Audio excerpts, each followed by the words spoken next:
Okay, give me a sec here.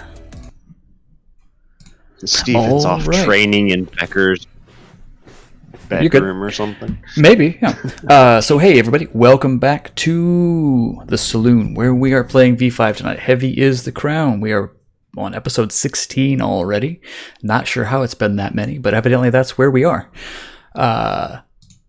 What happened last session? I have a recap prepared if everyone's ready to hear it. Always. Okay. We started off by jumping back a night so Stephen could go help Damien and his crew scout for Newberry at Naomi's request. So he met up with them after leaving, I think it was the Succubus Club, and dropping Yvette off at home. They didn't find Newberry, they did find a desiccated body. They were going to get back to it the next night. Stephen got a really dope sword cane, and Stephen sent a text to the group asking if anybody knew anything about Newberry, and the word came back either negative or nothing at all. And then, night 2, current time, in other parts of the city, Silas, Red, and Becker were starting to lay out the plans for the mission, and they said, we should probably get everyone all together and bring everyone up to speed on what Silas had in mind with regards to Operation Trap C4 to Werewolves. I call it Operation I Regret Nothing. Fair enough. Operation I Regret Nothing. Silas texted Dr. Fox, who actually already knew Silas's bad idea. I mean, Silas's no regrets. Red called Yvette, who then in turn texted Stephen. As it kind of all came together and came to light, Operation Boom Howl, or Operation Boom at the Moon. Okay. Stephen punched Silas. Silas yelled at Stephen. Becker yelled at both of them. Mrs. Kowalski yelled at basically everyone except Silas and Dr. Fox. And overall, I think it was just a really great team-building moment, and we all learned a lot. We got a text, Dr. Fox got a text that Newberry had been caught, and that there was going to be a big meeting of all of the kindred to be determined. So based on that, the team decided that whatever they're going to do has to be done before that meeting, so they show up and they look badass and not like schlubs. So, the timeline is now dependent on that meeting. We wrapped up the session with Yvette wiping out Stephen's memory of the whole meeting. Because a little too well, yeah. She gave him the brain scramblies. She did give him the brain scramblies. Only because he neglected to say that he was tracking everyone's phone, and also he was totally lying when he said, I'm not going to tell Naomi anything about this. So, we left off... Red and Dr. Fox are outside discussing Lily's fate. Silas is off doing reconnaissance in parts unknown to the rest of the group. And Stephen, Becker, and Yvette are still in Becker's living room. And I think that is where we left off. Yeah, we left off last session with Samuel, or Red, and Valerie. Valerie was giving in the stern, yes, you are most definitely going to let her go of that blood bond. This is happening. Thank you very much. But can I jump in with one more thing before we get started, Paul? Oh, yeah, go ahead. Okay. I don't want to get too sappy, but I just want to say I think you guys are really cool, and I've been having a really great time. Thank you very much for letting me play with this whole group. It's been 16 sessions, and it's been super fun, and has been keeping me sane during quarantine nonsense. Aww. So, I thought it would be fun to commission portraits of everyone's characters, because I'm just, every week, so impressed with what everybody brings to the table, and how in love they are with their characters, and I love everybody's characters. So, I'm working with an artist, and we're going 2 by 2. So we have the first 2 portraits done, and I have them in my hot little hands. I cannot sit on these and wait for all 6 of them to show up. Oh. So are you guys cool? Can I share the first 2? Because I have the first 2 back. Please. What does everybody feel? What do we feel? Yes. Okay. Please do. I want to see these as well. So they're coming into Discord. Oh my goodness. Which chat?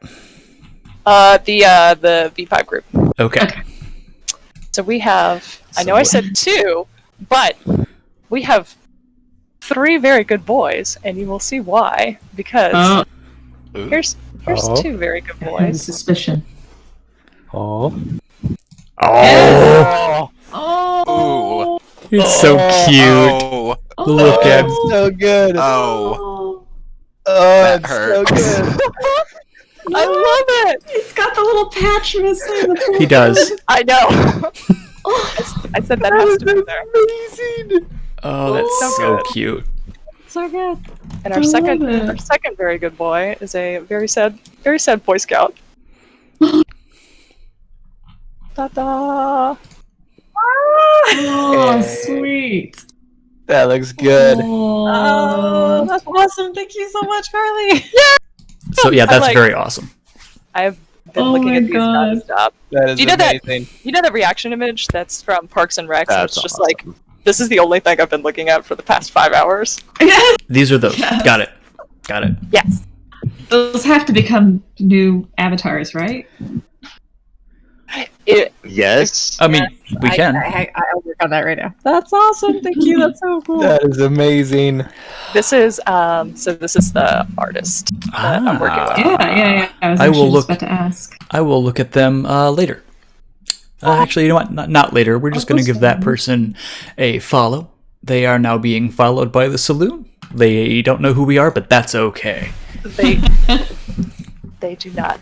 So anyway, more as this story develops. We have more in the works, of course. But I was like, I gotta share these. That is so cool. Thank you. God. Much love. Much wow. So cool. Those are awesome. Thank you very much for sharing that. Those are. Yes. Delightful. Thank you for your Hecking beautiful, delight. beautiful good boys. Yeah. What a heckin' delight. That is amazing. Okay. All right. So it's totally serial. We're gonna be vampires now. So let's go into the apartment, back into the apartment, because, well, this is kind of hilarious to me. So here we have got a Becker and an Yvette who both know what's going on, and one Steven who doesn't. So what's the plan in there? What are we gonna? What's going on in the apartment?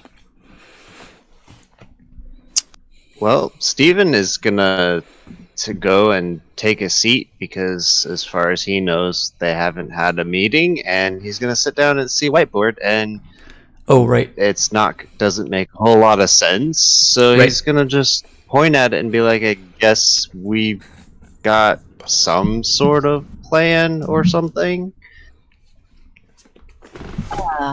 Yeah, I mean, we're just throwing some stuff around, me and Red, but we'll see how it comes out. Yes, Steven. Uh, We're gonna keep you informed. Don't worry. Don't you worry. Becker's gonna kind of give Yvette like a side eye, just kind of trying to be like, what? Huh? She's gonna do her best to like give a covert shake of her head if Steven is not looking in her direction. Steven is looking at the whiteboard and trying to see if he can make sense of it. Is that image still there? Let me see. I can share it again if you like, but it is in there. It's in your Yeah, images get that. folder, but I will just share it. Boom, whiteboard. Oh, the writing's still on it. Yeah, Oh, so of course it is. It doesn't make a whole lot of sense, and Wolves is in there, and why is Wolves on the board? Well, Mole is in there too. I don't know. Well, it was something we were just spitballing around. We kind of had Silas on our minds, and just how uncooperative he's Yeah, been. Wolfman. Exactly. You know. So we wanted to use code names. I actually kind of hate that guy right now. Now he can be tedious to work with, but there's no reason to hate him, Steven. I mean, there are. It's just, there's more reasons to keep working with it, right? Exactly. Yes, That's fair. Yeah. yeah. So, Steven, now you're just going to stay here with Mr. Becker. You're going to what did you say? You're going to go on radio silence tonight? She's Yeah. looking at Becker. Yes, I should- that is what I I sh- said because I can't use a cell phone. That is That is absolutely. You are right, Yvette. You are. But Thank how you. am I supposed to? How am I supposed to actually?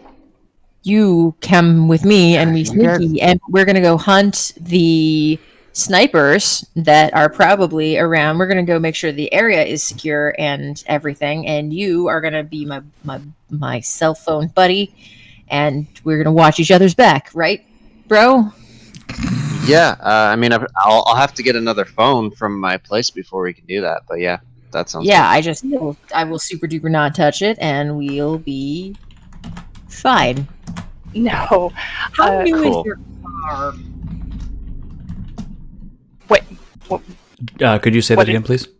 How new is your car? It's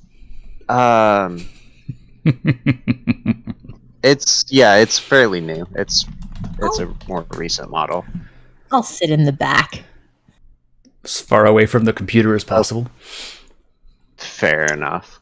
So, Steven, we're gonna wait to hear do you back. have a good spot to spend the day for me here? Becker just kind of makes this poleaxed, flummoxed face like that was an idea that had never occurred to him. And he just kind of pulls a blanket out of a storage ottoman and just like, couch. Doesn't he have like a terrace level unit? Are there windows or? Oh, I'm sure there are windows. I'm sure they've got like really fucking heavy, thick drapes and stuff on it. Yeah. If you Blackout. stay here and Steven's you're just fine, gonna- Steven's just gonna look around and be like, and that weird lady that was yelling, she's not coming in? No, she's my tenant. She lives downstairs. That's Mrs. Kowalski. She doesn't have. Does she have keys? No. She has keys to the lobby. Okay. That's all. Okay. She's like a guard dog, isn't she? She's like nothing gets past Mrs. Kowalski. I didn't know what she wanted. I just gave her some money because I thought she was begging or something. Right. Nope. She's my tenant. She lives here. Oh. She's just Polish. She certainly did have a lot to say. How thoughtful of her. Okay, so you two are good here.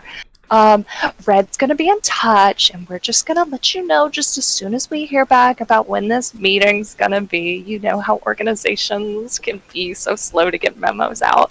So we'll just be in touch, and you two take care, okay? Well, Yeah, Steven, Let you'd us have know- no idea what that meeting is, what she's talking about. Yep. Let us know though, like what's going on, because this whole not talking thing is really pissing me off. Oh, well, what do you want to talk about? Like plans and stuff. Like this, obviously, we don't have a plan, but when we do get one, we should probably actually talk about it. Oh, well, again, so we don't have plans yet because we have to wait and see. There's going to be like a big meeting. So when our plans are going into effect depends on One when of those- that meeting is. Is this one of those like meetings of the kindred? Because last time that happened, that was not good. Because Steven was around when that happened. Oh, yeah, you Um, definitely were. No, I think it's probably just, standard procedure. I don't think there's anything to worry about. We'll just, we'll get to show up and, schmooze and rub shoulders with some people. Oh, just regular stuff. just another Elysium? Yes, Oh, okay. exactly. Yep. And she's gonna give like Becker a nod and like a frantic look and, like, Steven's You've just got gonna the- like lean back and be like, okay, whatever. I'm just chilling. Becker has the look of someone who is not accustomed to lying, being expected to lie very well, and so he's just frozen completely, and his eyes are just very wide, and he's just sort of saying, "Yes, yes," and that is, yeah, yep, and That is exactly what's happening. I am gonna go get you some pillows, and he just sort of wanders into the other room. Okay. Well, again, I think Mr. Reddington will be in touch with you both, and then I guess maybe we can get you a cell phone once we know when we're gonna get everybody back together and kind of work out Steven's this. gonna plan. at this point like feel his pocket and be like, what the fuck? And he's gonna pull a gun out. What? And Yeah, you randomly have a he's gun. gonna look at is Red still there? No, he and Valerie Okay, left. he's just completely gone. Was that Red? Yeah, Red just left. That's my gun, but you are borrowing it, which is fine. Just leave it on the coffee table while you sleep. Right? Yes. Okay, and he's gonna put it down and be like, that's a neat trick. Okay. Also, Stephen, don't forget, take care of that cane because you're borrowing that and they don't want it to get broken. So please just be very careful with that.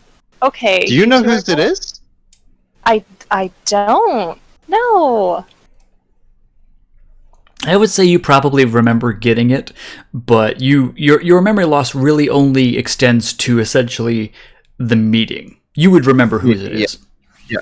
Yeah, he definitely remembers, and he's kind of like looking at her like, is she lying about knowing whose it is, or what? And just whatever. Sets it down and just kind of lays back in the couch like, all right, whatever. Becker will come get a very obviously handmade by a grandma Afghan one with like zigzag patterns and like an orange and a green and a brown and a like mustard yellow, and kind of just put that over Steven's legs.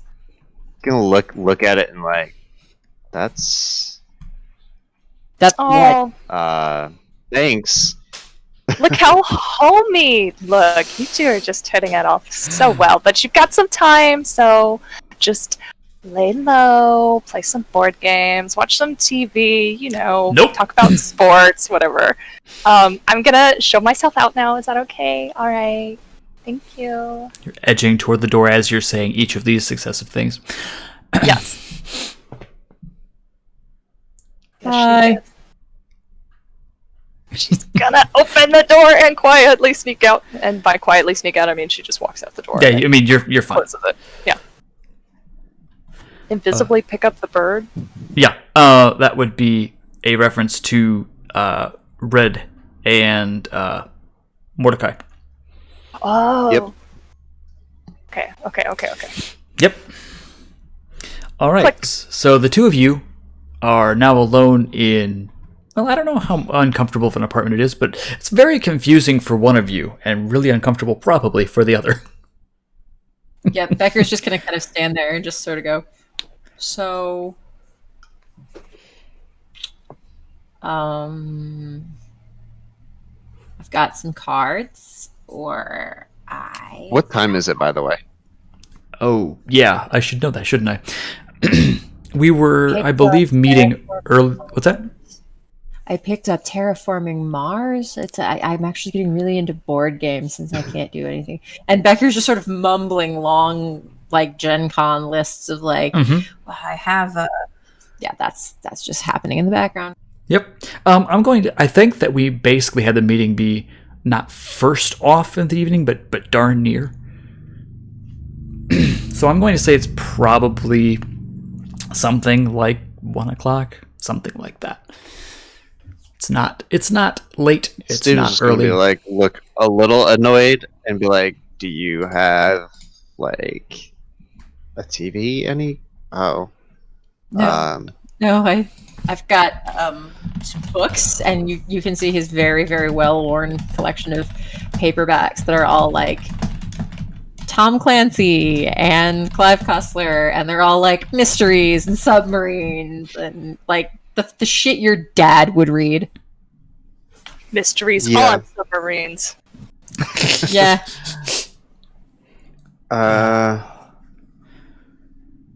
Yeah. I guess I'll just read a book, if that's all right. Great. Okay. And he grabs a book, and then you just kind of hear him shuffle slowly into his bedroom and just too slowly close the door. There's like a hesitation as he's trying to decide if he should lock it, and then you just hear click. And then you hear scoot. And Becker goes to bed. Oh, nice. Steven's gonna stand up and just take a look around,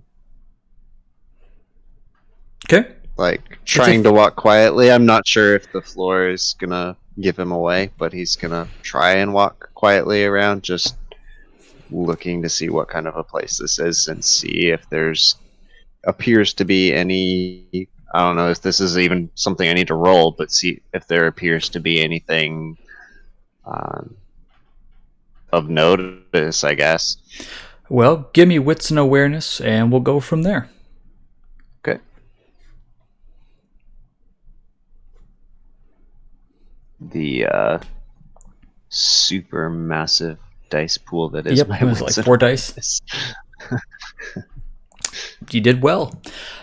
So this place looks straight out of a studio, like setting up for people to buy the stuff that you see. Looks very much like it's right out of a store window, is the word I wanted. As for anything notable, we'll have to go to Jamie on that. Is there anything particularly noticeable or notable about the inside of the apartment that you can see? There is a small, like folio-sized, about 3-inch thick box on top of the top shelf of the bookshelf that kind of doesn't fit. Everything else on the bookshelf is just sort of arranged. There's like photo frames of like people that are clearly unrelated to Becker, and if you kind of look at them hard, you can see like magazine print on the other side that these were just like cut out of a JCPenney catalog, and like there I have friends. But that box probably is the most thing that sticks out as like being something that like it's actually really quite high quality, and it's kind of a dark glossy wood, and everything else in Is here it is like a lock box? It's not. It doesn't look like a lockbox. It looks like kind of like about as wide as my computer and about as long as my computer, and maybe or not computer, my keyboard, and maybe twice as wide. Try to carefully see if I can open it. Yeah, there's no dust on it. There's no dust anywhere in the apartment. It's so true. It's immaculate. Yep. You can slide it off and open it. It's not locked. It's just like a brown kind of decorative burl wood, and inside are a whole bunch of military medals, very, very specifically arranged on a little kind of felt piece of paper. There's quite a lot of them. There are also like a couple Boy Scout awards. There's several Bronze Stars. It's something that you're pretty sure that Becker should have gotten rid of from his past life, but couldn't. Yeah, Steven, do I need to roll like awareness to or something to? You can see none of this is hidden, but if you want to make a connection, intelligence and we'll go insight. There's also an oversized, very heavy coin that has the seal of the United States Navy on it, with the like anchor and the bird, and a little bit of gold around the edges, and it says something about Rear Admiral, and you don't otherwise know what that is there for. You said Rear Admiral. I did. Booby trapped in Rear Admiral. Yeah. But no, you got 2 successes on that. Yeah, you can probably draw the line or connect the dots. Okay, so he's going to very carefully close that without touching anything and put it back, and just kind of mumble to himself, "Man, that guy's just straight up like legit. Guess what you see is what you get for once. That's kind of nice." It is weird for the vampire world. Speaking of the vampire world,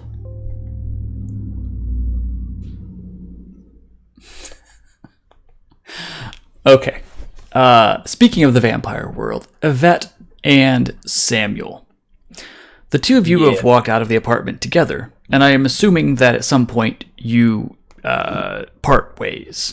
Where are the two of you going? We'll start with Valerie. Okay, you did say Yvette, so I was confused. Yeah, I'm you sorry. said Yvette, I you meant said Samuel. I was looking at my computer screen. I was looking at Valerie and said Yvette. like, I don't know why. Yeah, I was like, I meant Valerie. Samuel and Valerie. So where does Valerie go? After I'm assuming you have this meaningful heart-to-heart with, no, you will eventually get rid of this bond, you jerk. yes. I think I said she got a lift there, so she'll probably take one back to the general vicinity of her RV. Okay. And head on in there and kind of process what happened tonight. Okay. And I don't know if we want to do a scene right now. Yeah, but, we can. If that, like, we've got some time, you have some downtime, that's perfectly fine. I'd like to make Okay. sure everyone else knows what they're up to and everything. That works. We'll come back to you for that. Anyway. Yeah. So no, you successfully escaped from the meeting unscathed. No one died. Good job. And if that's what you're doing for right now, that's what you're doing for right now. That's fine. She's considering making a phone call. Is where That we'll works. leave her. Samuel. Samuel is going to wait outside on the street until Yvette comes out. Okay. You can do that. Okay. And she does eventually come out. Yep. After saying goodnight to the boys awkwardly, she'll. That's supposed to like the world's most awkward slumber party going on downstairs with Yep. all of that. That's a lot. Yeah, she'll walk on out to the sidewalk, and she's probably got her. She still has her burner phone, Paul, if you will allow that. And That's fine, She's looking up a cab company to punch a number in so she can call a cab to get home. Did put the new SIM card in? Yes, she did. Steven did give me one. Okay, Yes. that's what I thought. Just Okay. but it'll matter. So yeah, you have your phone up, and Samuel. I swear to God, the next time we play, you are not naming your characters the same letters. Just call him Red. Reddington. I never call him Samuel anyway. Red. What are you doing when you see the Yvette come out of the meeting place? He's waiting and watching for her. Ta-da! Yep. Are you? Yeah, all right. But I'll say if he's not hiding, she'll see him and she'll stop scrolling through her phone trying to find a phone number, and just say, "Oh, what are you still doing here?" Well, I wanted to see how you were doing tonight. Well, quite honestly, I'm frustrated at some of the decisions my team members have decided to make with regards to the future of this project. But otherwise, I'm very well, thank you. How are you? Oh, it could be better right now, but good. I'm glad you're doing better than last night.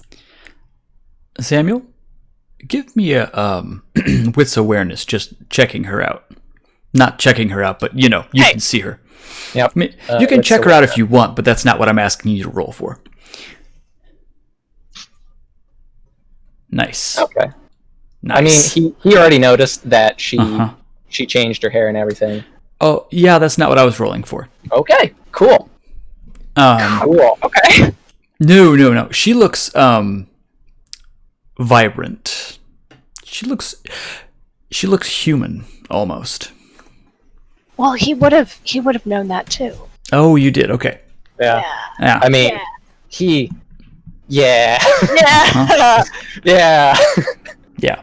So that was what that was for. Yeah, okay. I neglected. Sorry. I trust that the hotel accommodations have been up to standard. Yes, thank you. I very much appreciate it. I'll probably stay there another night and move on. Excellent. They have been told to not disturb that particular room. Oh well, they can. I mean, that's what the do not disturb. It's. Thank you very much for being so considerate. That's too kind of you. You're quite welcome. Do you need a ride? Are you? What do you? No, What? there's a few things I think I need to do this evening, but I just wanted to check in on you, especially after last night. It's fine. Let's just not mention it and move on. We're moving forward. That was a temporary setback, and now onwards and upwards. Never look back, darling. It detracts from the now. It does detract from the now, unfortunately. Nice. Very well. So, Samuel, you're going to have to be the contact for these two. Correct? You understand that, yes? Yes. They don't have a cell phone. There's no way to get in touch with them. And unfortunately, that responsibility now falls on you. Are you comfortable with that? Are you prepared to handle that? More than comfortable. Fine. In What's the fact- best? Sorry, Oh. go on. I will, when the time comes, I will meet them personally and relay what information we know. I have Valerie's phone number, and when I leave here, I will collect my own burner phone to contact everyone. Well, what's the best way? Well, do you have this number? Because I need to make sure that I can get in touch with you when I understand that I have a meeting set up with Mr. Capone. Yes, I do have your phone number. All right, wonderful. Well, that takes care of that then. All right, I just want to make sure that logistically we are all able to communicate as efficiently as possible. And I'm sorry that you've become kind of not the bottleneck. I don't want to say bottleneck because that sounds very detrimental, but I just want to make sure that everyone can get the information as quickly as possible without you having to, I don't know, send a carrier pigeon to Albany Park. You know? That is true. No, I honestly prefer it this way. This is more or less the classic way I usually get in touch with everyone, so it's not really any trouble. All right, it might not be any trouble, but let's just say classic is, of course, tried and true, but it might not be the most efficient way, so... No, it's not the most efficient, but it is the safest. All right. Okay, that's fine. Especially when Steven is tracking us. I had my suspicions, but he just confirmed them for me. Ugh, unfortunately, I did too, but... Again, you don't know who you can trust until you don't know who you can trust, you know? So, if he was tracking us, it's a moot point now. He doesn't have a phone. Becker trusts the other ones. Valerie has her personal phone. You are gonna be able to get in touch with me. So, we'll... Oh, I don't know how to get in touch with Silas. Ugh, great. I'm not sure. He said he would. I'm sure he can find a way to get a hold of us. It's not a matter of him getting a hold of us. We have to be able to know what he's doing. You know, I don't want to go out to that spooky cabin again. Oh, so frustrating. it is a secluded spot. But yes, there's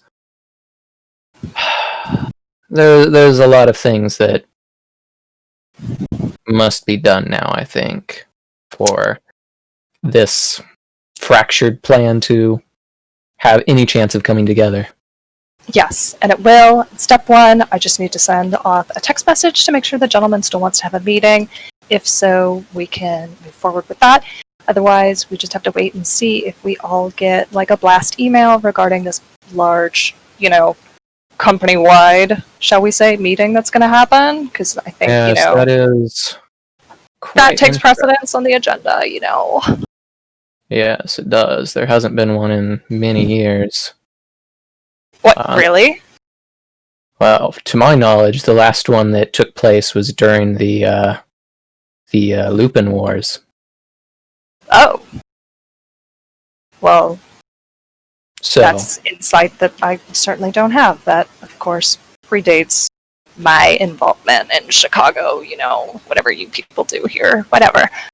I mostly just try and avoid other people. Well, now it's time to get out of your comfort zone a little bit. Yeah? I wouldn't say out of the comfort zone, but I used to do this sort of thing all the time, so nothing's really changed. When, in the 1930s? Oh, not quite. 1940s. Oh, decade. All right, well, classic, tried and true, investigative journalism, whatever it is. Oh no, that was in 1950s. Oh my. I love this exchange so much.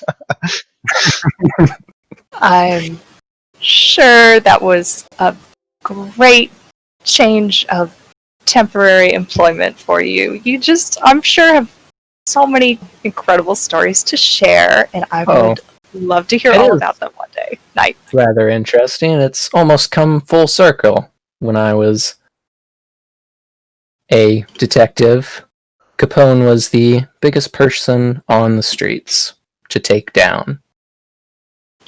Well, again, see, talking about coming full circle, this is why you've been cherry-picked for this mission, you see? So maybe this was something unresolved from your time, Well, I was never on any of the actual teams that went after Capone, but it is interesting.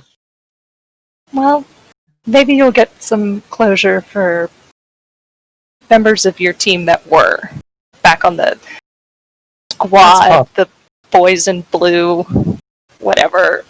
That is possible. Yeah, I don't know.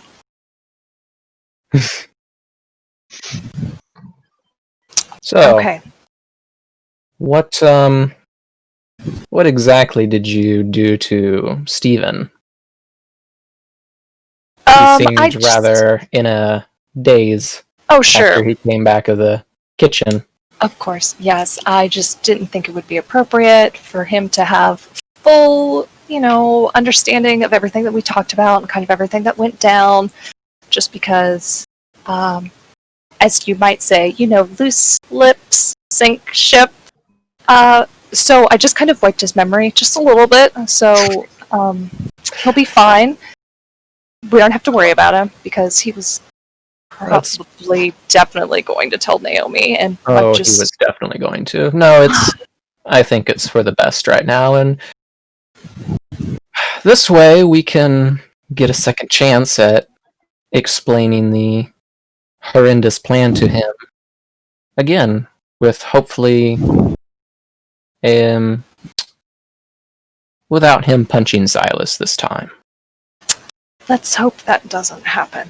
Yes, Stephen has a lot to offer, and I think he's going to be a valuable asset moving forward. We just have to pivot a little more efficiently and make sure that we get him pointed on the correct trajectory. And that's really my failing, to not be able to have that oversight, but I've only known you all for like a week and a half, so just kind of as I move forward and I get kind of this understanding of how he works, how you work, how we all operate together, how he likes to punch things, it's just, we're just all kind of, a work in progress, and moving forward, we'll just be on a better path with him. Agreed. Sorry, Chris, I'm so sorry. I am absolutely loving this. Yeah, apologize for nothing. This is great. I regret lots of things, unlike Austin. But for now, all he knows, he just needs to stay with, the other one, and they're going to stay down there. And, I don't know, do whatever they want to do. They can play Axis and Allies, or... sorry, is that offensive? They can... they can play Gin Rummy. No, what do you play here? Euchre. They can play Euchre. And we'll just move forward. We need 4 people to play euchre. It's true, you do. I was muted. Damn it! I was going to say that. I'm getting so mad. She doesn't know. Or care, particularly. Yeah. Yep. Samuel's just taking this all in, basically. So they're going to be down there for the rest of the night, hopefully. And I'm just going to move forward with trying to do my part of making sure that this is a plan that is successful. And as soon as I know something, well, as soon as you can get in touch with me, then I'll be able to confirm with you whether or not my portion was successful or not. Correct? Very well. When would you like me to contact you? As soon as possible, I guess. Within the hour. Within the hour. All right. I'm sure that can be done. Splendid. Anything else? I don't think so. Not at this time, anyway. All right. Understood. That's wonderful. I'm going to call a cab. I'm going to get out of here. And I'm going to start making this happen. All right? Alrighty. And she, goes to her phone and literally calls a cab. Yeah. Okay. Yep. Standing out on Becker's, patio, basically. Yeah, fine. Sounds good. Yeah, Samuel will start walking away, and he'll find a small 24-hour store, buy a couple really dirt cheap burner phones, get them activated, and then eventually he'll make his way to Wanaka's. Okay. Let's catch up with Silas real quick, and then we can come back around and get some other stuff done. Silas. Yep. Silas, my wolf man. What are you doing?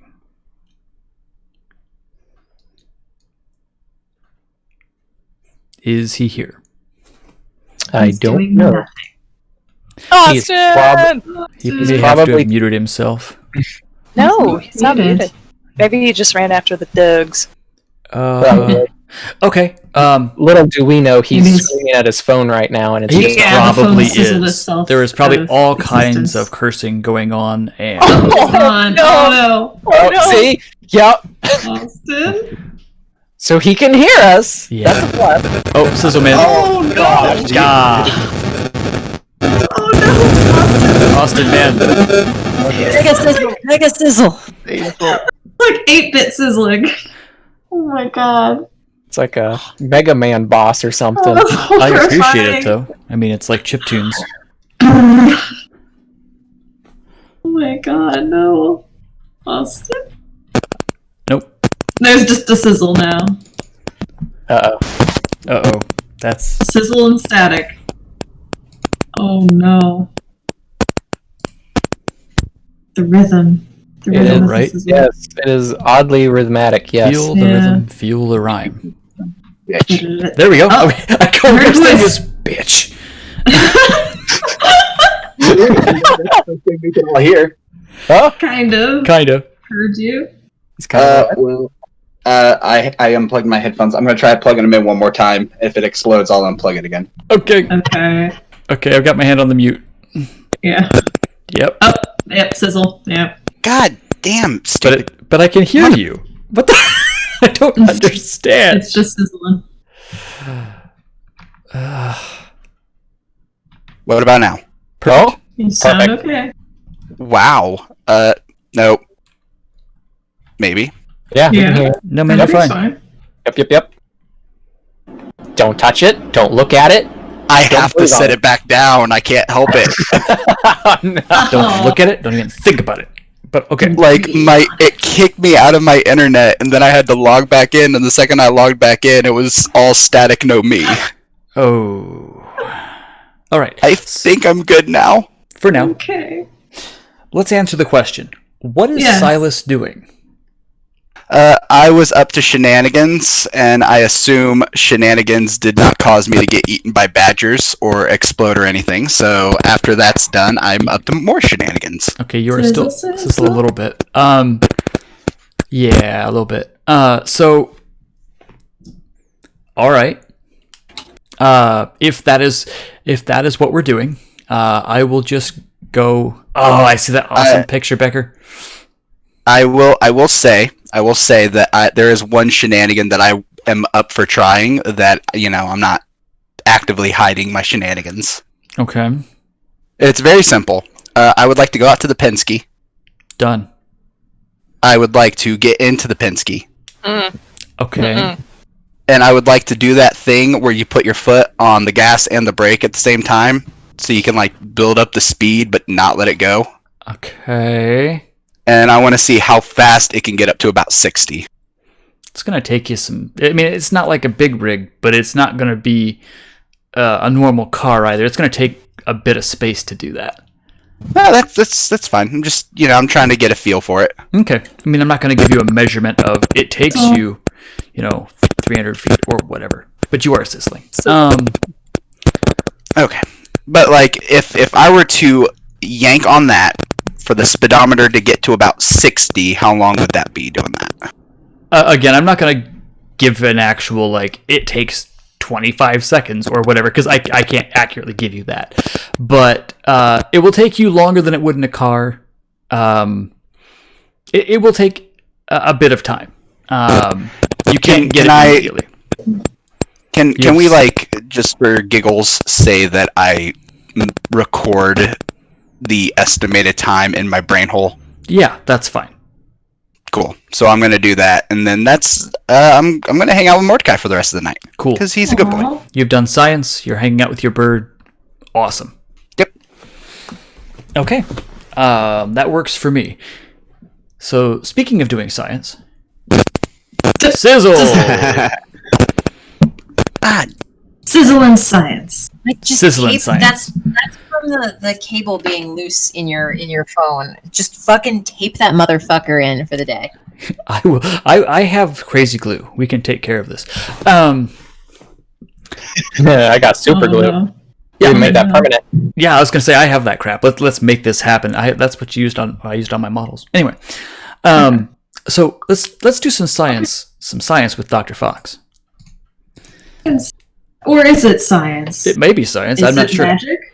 It could be a combination of both. It's Could be a little advanced column A, enough. little column B. Science. I mean, it depends on It's what advanced paradigm enough of magic we're so talking it, about. Appears to be magic.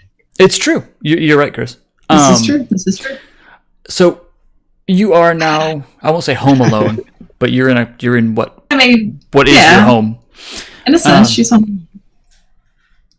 And you do have the ability to make any call you so desire. Well, she is going to make a phone call, and it's going to be to, I think you know who. I do. So I she's do. going to call. Okay. It rings a few times, and you hear a, "Hello? You haven't called in a few days. Are you all right?" Well, everything's... Well, no. Everything's well enough. I have a few things, if you don't mind. I have time. What do you need? Well, first of all, I was wondering what you know about this meeting. What meeting? Forgive me. Who did you call? I called to solve one. Okay. Yes. Yeah. All right. That's what I thought. Yeah. Yeah. Okay. His response is going to be, Oh God, and that. Yeah. it's whatever. His response is going to be, how do you know? Well, Cell told me. And then the question becomes, how did he know? Very well. Thought you might be aware of his knowledge and vice versa, considering your working relationship. One would have thought. One would have thought. We will have to have a discussion, the two of us, I'm afraid. Not the two of you and me, but Yes, he and I. I understood. Yes. Yes, I hear our illustrious prince is going to gather us all and flaunt out the heretic. For once, it's not us. But were you involved in his capture? Well, no, not directly. I did track down where he was, but I was not the one who found him. I didn't necessarily share my information with those who found him. Oh, well, which means some others found him then. From what I gather, the sheriff actually did his job. Yes. Bruja actually accomplishing something. Go figure. Anyway, from what I've gathered, the meeting will be held tomorrow night at some time. We don't know when exactly. See. At least that's what my sources are saying. There is some kind of conflicting information. Oh, is there? Yes, I'm not sure if it is laying the grounds for false information, or if we're trying to deceive someone inside, or what, but... Be entirely surprising, if I'm honest, sir. But, what do I know? I do have another question to ask of you. Yes. Yes. And I don't know that I should speak too clearly about this over the phone, but What of I was those? wondering... Well, I was wondering if there was anything else you could show me, teach me. Of course. Do you mean yet tonight? As soon as possible, given the circumstances. Come by my haven. You know where it is. Yes. We will, see what we can teach you. You're doing Thank you, very sir. well, you know that. You're doing very well. I'm very pleased with your advancement. I do what I can with what I was given. You're learning very quickly. If I were in different times, you would have been able to make counsel yourself, I don't doubt. But our glorious leadership has, banned us from that glory. We'll have to see what the future holds for us. With any luck, the future will hold some form of dominion. We'll see. At any rate, make your way over. We will see what we can do. Thank you. And he hangs up and waits for you. Okay. She'll head her way over and probably. She probably won't bring the RV. She's trying to be more careful about that. Just Good the job, blood will be Valerie. everywhere, all over Chicago. Thank you, Dr. Fox. Thank you, thank you, thank you, thank you. So yeah, you do. You make your way over to the Haven, and unless you're telling me otherwise, you're going to spend basically the rest of the evening trying to figure that stuff out. Sounds about right. She's going to specifically be asking for what might be something that would help with a covert operation, or at least a way to protect herself. Done. And he gives you access to some things. Sounds about right. Indeed. So Becker and Steven, we know what they're doing. Valerie, you're taken up for the evening. Silas, you're up to you're doing speed, so to speak. Samuel, Yes.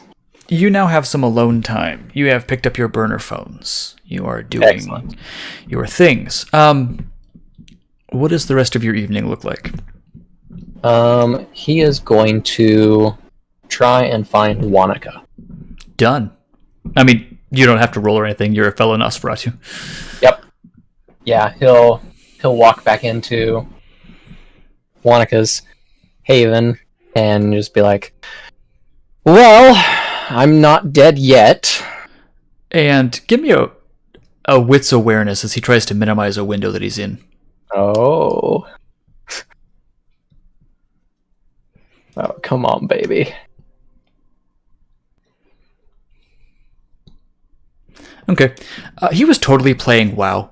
He was not doing research on anything. He was definitely Okay. playing WoW. What? It was too quick. I don't know.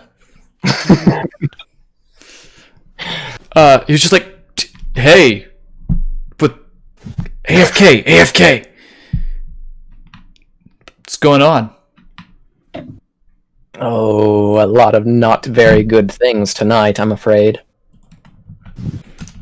And he does that thing where he takes off his headphones and just stashes it. I was doing nothing. I was not doing that. Yeah. But what about you? Are you enjoying your evening right now? It's pretty quiet. Nothing's research doing things. Let's talk more about you. What's bothering you? Well, Newberry was caught by the sheriff, I think. And he actually looks not aghast, but just huh? Really?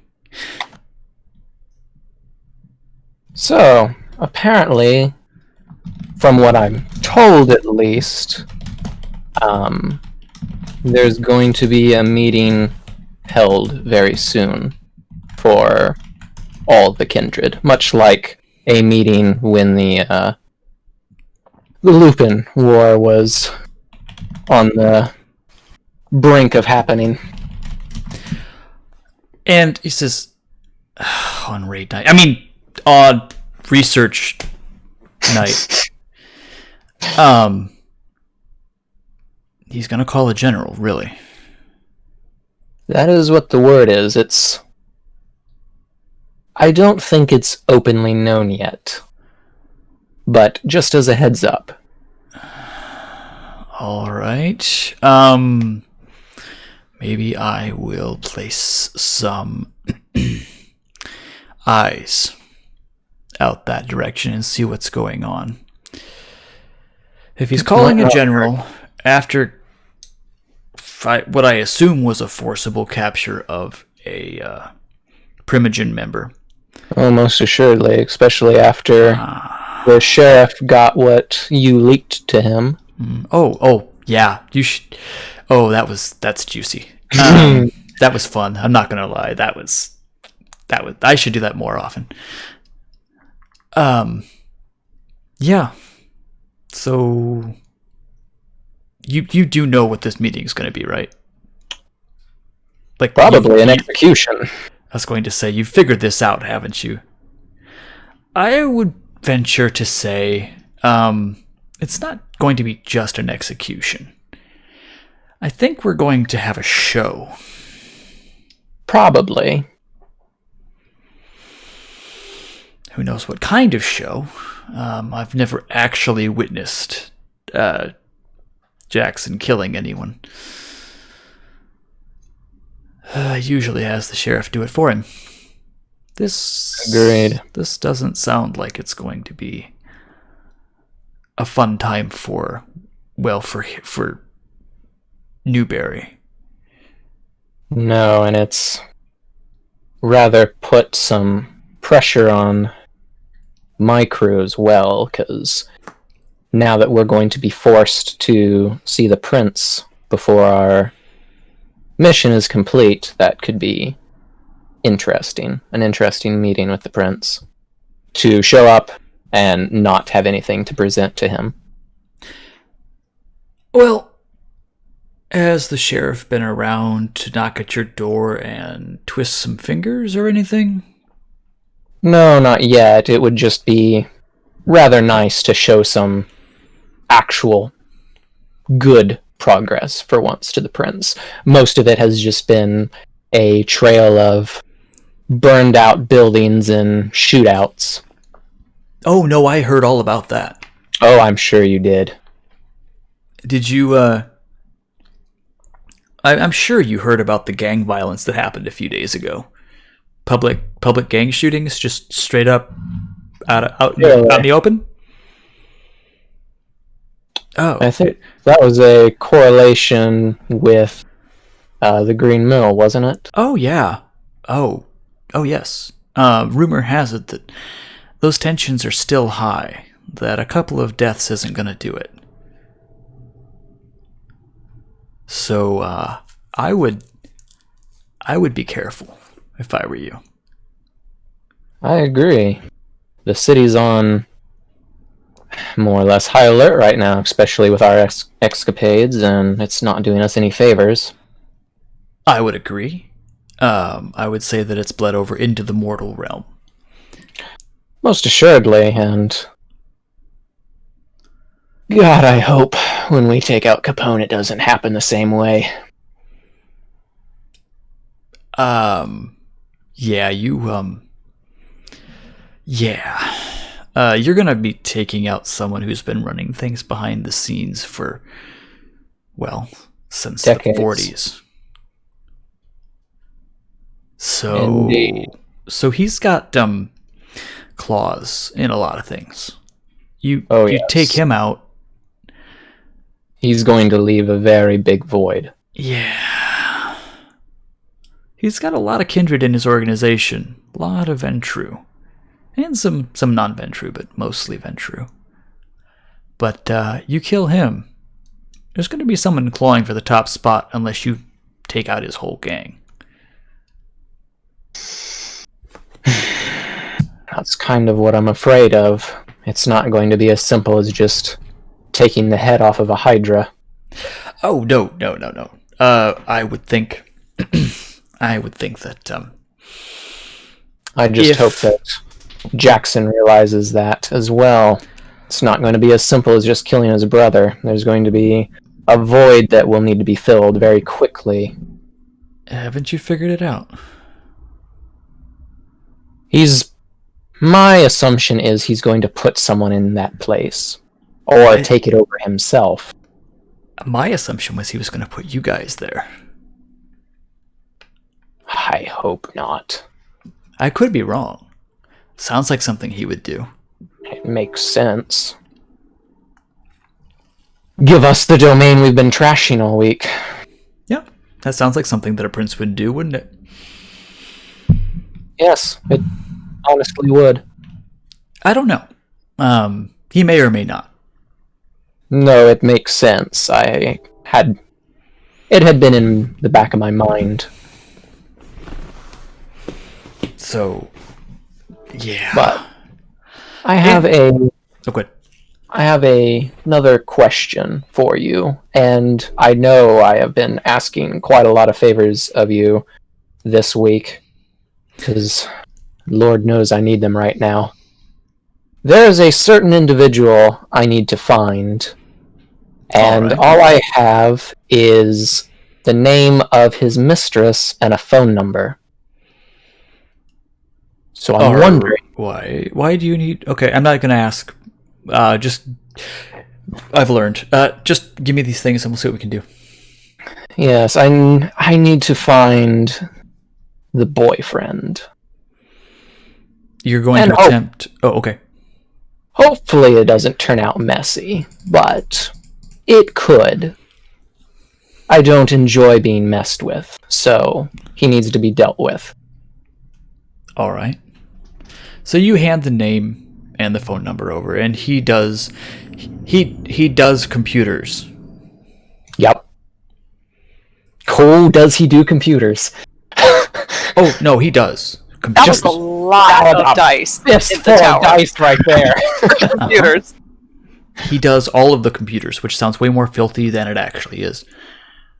Yep. And it doesn't take him any time, given the number of successes he just rolled. Excellent. He gives you an address, and it is in that neighborhood that you had been suspecting. Wonderful. Well, That's where she lives. And he gives you some information. Gives you, type of car they drive, license plate, just all of the information. oh, good lord, you are good. I love I this. take pride in my work, and not at all am I trying to get you to leave so I can get back to Your things. raid, yes, your raid evening. But no, I Yeah, good. I appreciate this. Hopefully it will only result in a good scare and maybe a broken phone. Hopefully no broken limbs. Well, I mean, just don't paint the walls, okay? No, I won't do that. I don't even know if he's a kindred or not. That's what I want to find out. If he's not a kindred, it will be less problematic. Are you being watched by someone else? My picture was taken on a train. And If he could pale, he would pale. yes, I don't show up in pictures. Monica. No, you don't. And another individual was standing beside me when it was taken.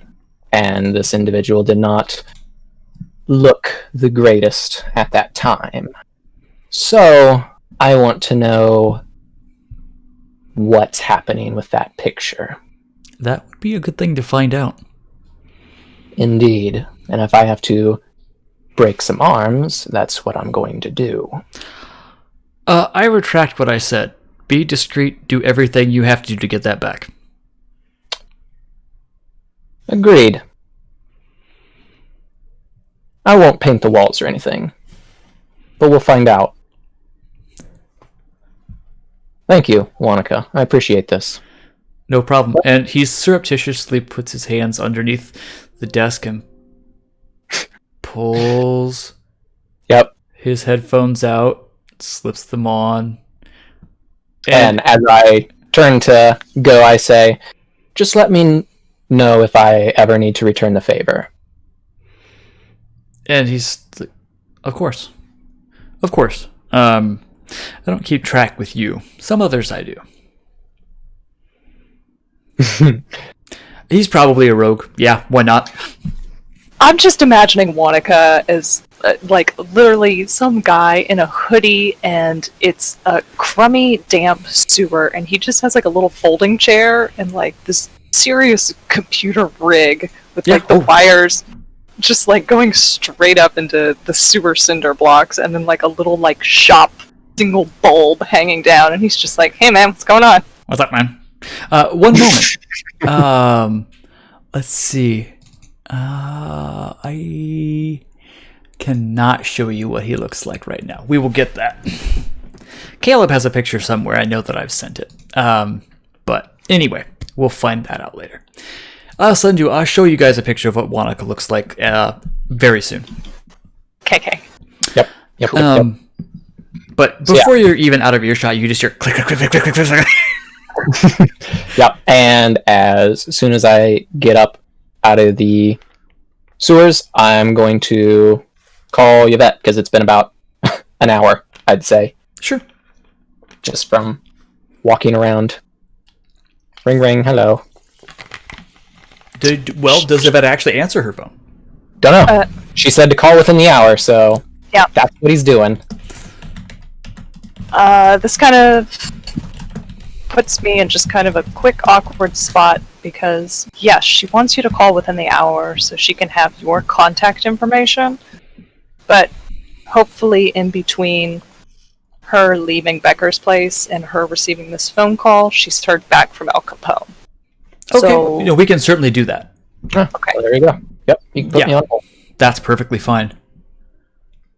Okay, good. Or if she hasn't heard back, then she can at least say to, like, she could say to Red on the phone, hey, Yeah. I sent him a text, but it's still TBD. Okay. All right. So I must make a confession. While you two were having your initial conversation, I found out that OBS wasn't outputting any audio at all. Oh no. So I was fixing that on the fly. It's working now.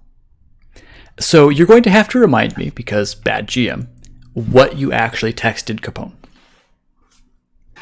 She hasn't yet. So okay, she was gonna... so that's why they didn't. Okay, so yeah. So go ahead. What are you texting him, and then we can deal with that. Of course. So she's going to text using her personal cell phone because that's the contact number she has for him. Correct. And she's going to send a message saying, I'm curious if the gentleman is still interested in doing business. Yes. And it will be some time. Not like 45 minutes long, but probably the I'm not rushing to my phone 20 minutes sort of I'm a busy man. Mm-hmm. But you do get a text back saying the deal is still on if you so desire. Great. Then she's going to write back, Blended, when is convenient for you to meet, sign the paperwork, and seal the deal. Okay.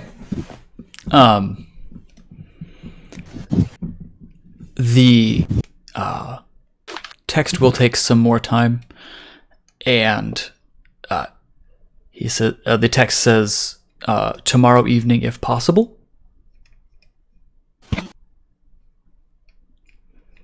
All right, then she's gonna hold on that one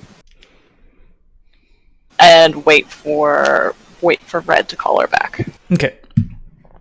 So yes, Red then will call you back, and there we go.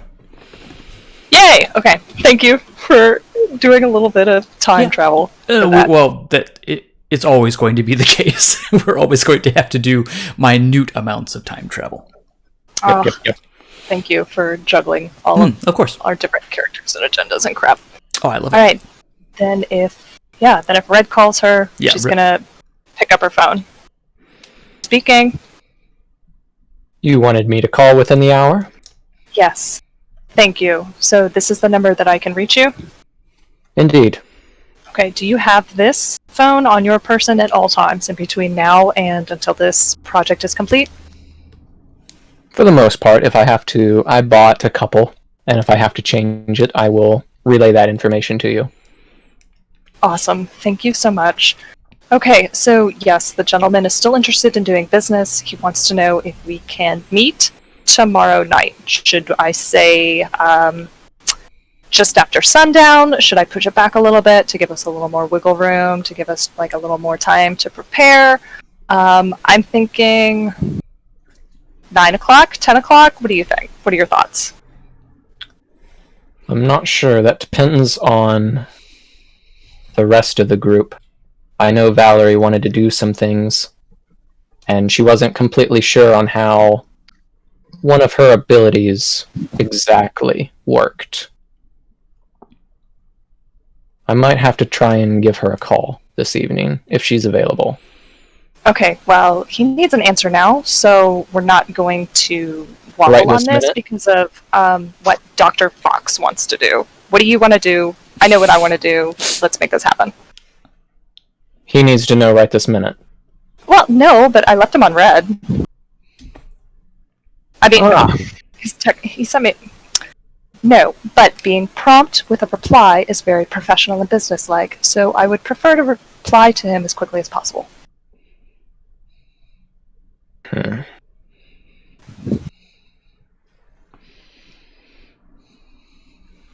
Well, Let's just say midnight. That seems suitably dramatic.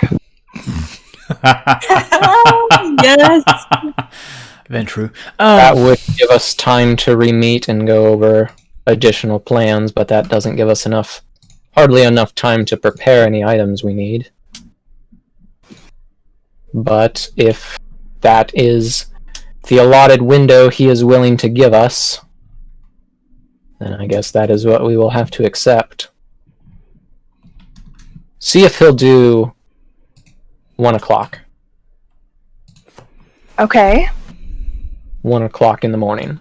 But midnight, though, I'm really feeling that kind of, like, seems very... That has finesse, you know? It would be fitting. But I would like the extra hour or two to go over the plan a little more. Alright, I'll push for an extra hour. I'll say 1 o'clock, but if we have to meet in the middle and say 12:30, just keep that on the table, and we'll have that as kind of a backup offer. Understood? Agreed. Okay, thank you. I'll be in touch. Very well. Click. Click. Oh, tonight's getting interesting. It is. Alright, then she's going to text back and ask Mr. Capone if he has availability at 1 o'clock. Yeah. In a little bit, he will.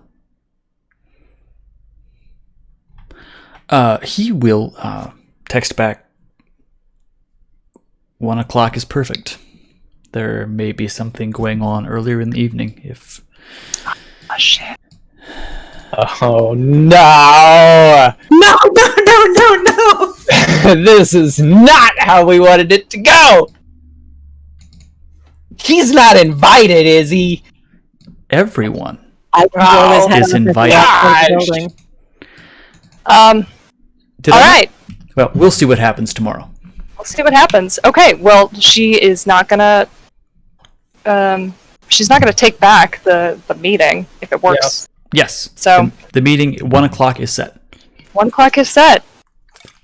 All she's gonna do is just text Red and say 1 o'clock is approved. Please relay. Alright, he will call Valerie then, because she's like the only other person with a cell phone. Are got her you number? calling or texting? He will Yes, be he does have. he will be specifically calling because those cell phones he bought don't exactly text, sweetheart. Okay. Hey, T9 is a thing, man. You Don't can- be a snob. What I need to know you is can if she's. press those numbers 3 times.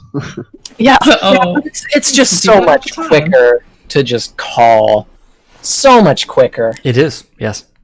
I need to know where Valerie is when she gets this call. Okay, so we need to do this whole time travel-y thing again. Yep. I'm going to say you're probably on your way to the Haven. Okay, good. Because I was gonna say, if she's like No, you're not in the middle of elbow the thing deep in a yet. ritual or something. Literally. No! Literally elbow deep in a ritual. It's almost as bad as being elbow deep in a cow. Not quite. Okay, so she sees an unfamiliar number, but has a suspicion, and answers while she's driving. Or no, she's not driving. That's right. She didn't drive. She's in a. You're fucking being lift or something. ferried. Yes, she's being ferried across the city, and she'll be very quiet then as she replies. Or Yep. she answers her phone. Dr. Fox, this is Reddington. Oh, good. I was actually hoping to get a hold of you. Ah, I have some information. oh, really? Tomorrow night. What is the meeting? The big... Yes. Possibly misinformation in order to I mislead, hope but that is not the case. Yvette just set up a time with our mutual friend for 1 o'clock tomorrow. Well, that's probably going to be after. That could be the case. Mm.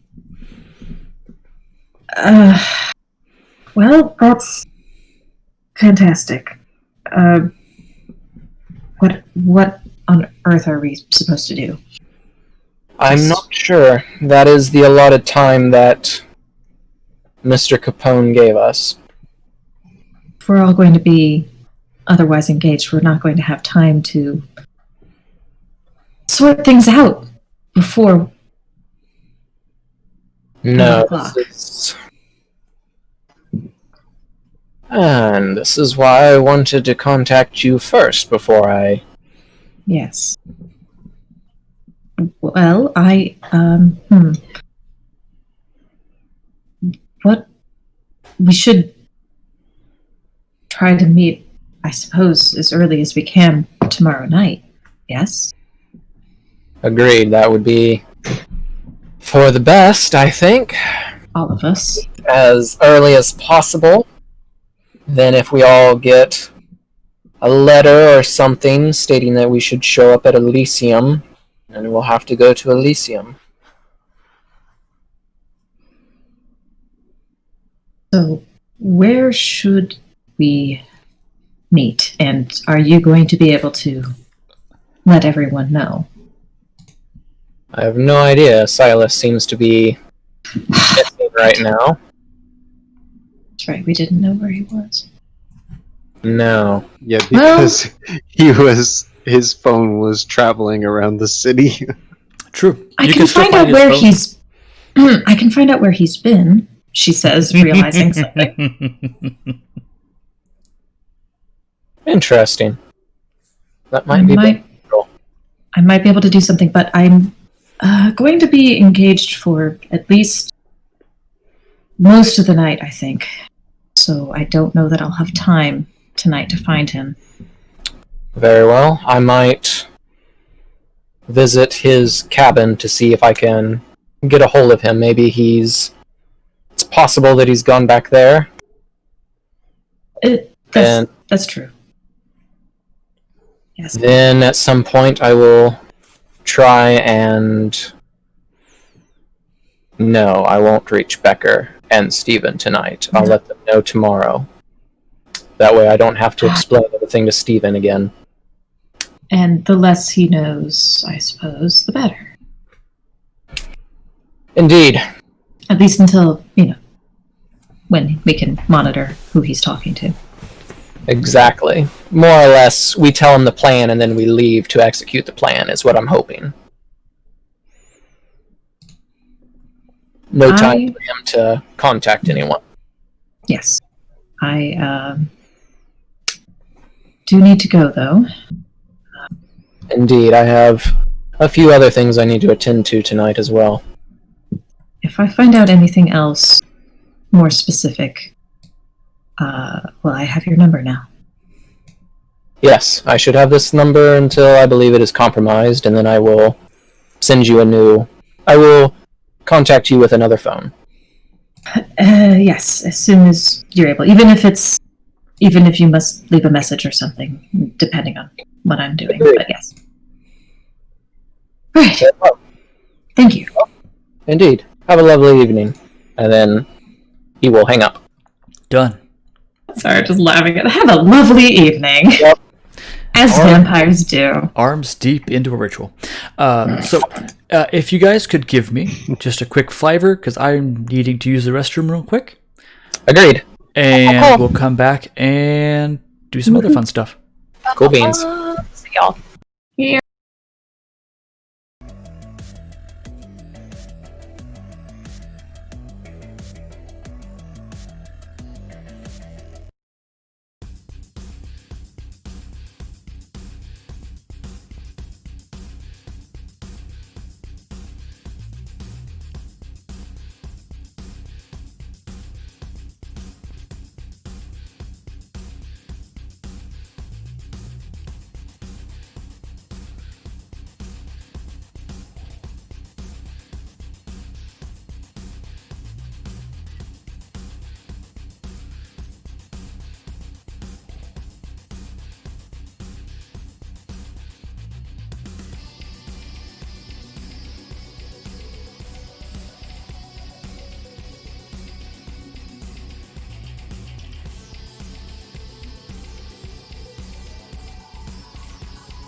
Okay, and we are back. So, phone conversation there. Let's go back to Stephen. So what are you doing, Stephen? Stephen is going to sit idly pretending to read for about an hour, and then get up and go and what kind of locks are on the door? I don't have a clue. Jamie? Becker. Oh, on the door between bedroom and main room, or the door? No, the door to exit the place. Oh, it's probably one of those old brass 3-prong flip locks, 2 slides, a foot slide, and a normal padlock. Or not normal padlock, but a normal deadbolt. Yeah, gotcha. Holy jeez! Stephen is slowly and quietly going to start taking the locks out. Okay. Do I need to do some? there's going to be some rolls. Roll for that? Yeah. Dex and Stealth? no. Subterfuge. Subterfuge is the actual picking of the locks. To do it quietly, or to do anything quietly, would be stealth. Hold up. Maybe I'm wrong. Hold up. That's a social. that's what he's doing. It's they're not actual locks. Oh wait, yeah, you were on the he's you're on the inside. So it's not like I'm trying to get. You're on the inside. Yeah.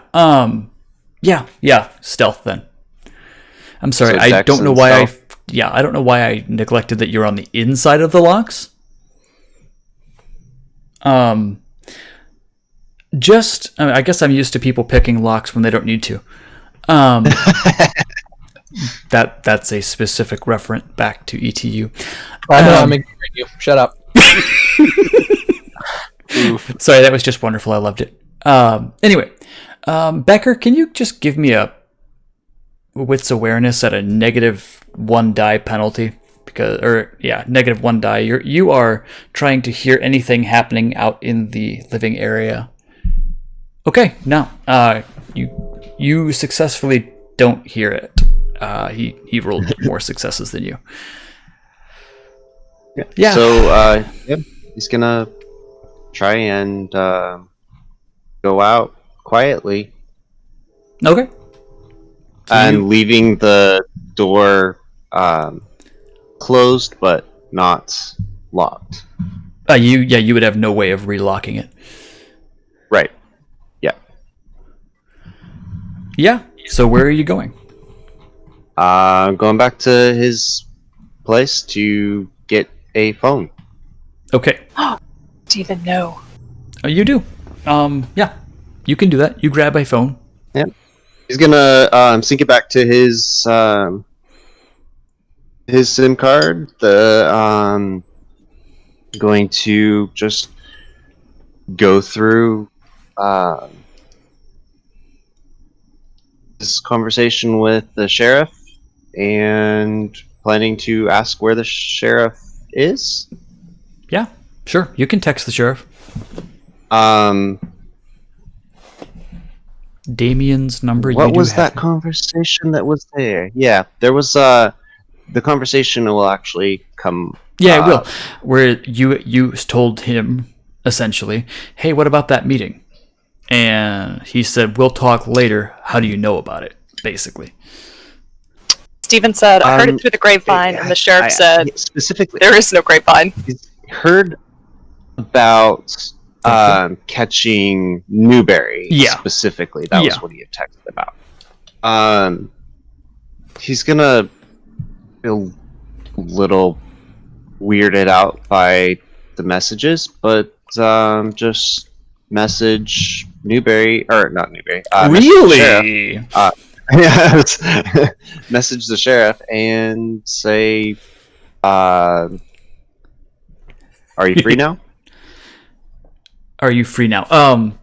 It's going to be 10, 15, 20, 25, 30 minutes pass before he texts back.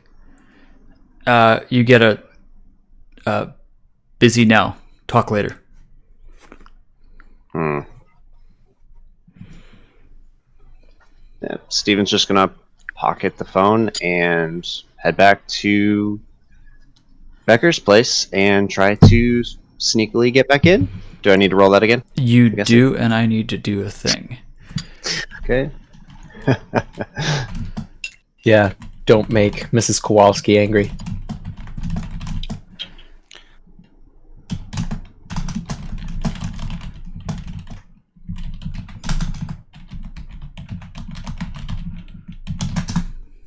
Give me a minute, please. Clickety. Actually, could I? I just realized I still have one hunger. Can he stop and slake a hunger on the way first? Yeah, you totally can. While you're doing it, okay. I'll do the. Yeah, just give me a break. Not that last one. He has two. Oh, sorry, I heard one. No. I'm sorry. Stay in my lane. Oh yeah, Okay. You're good. Wow. That poor person. Hi, That caramba. poor person. They don't even. They literally don't even know what hit them. Probably Like, not. All right.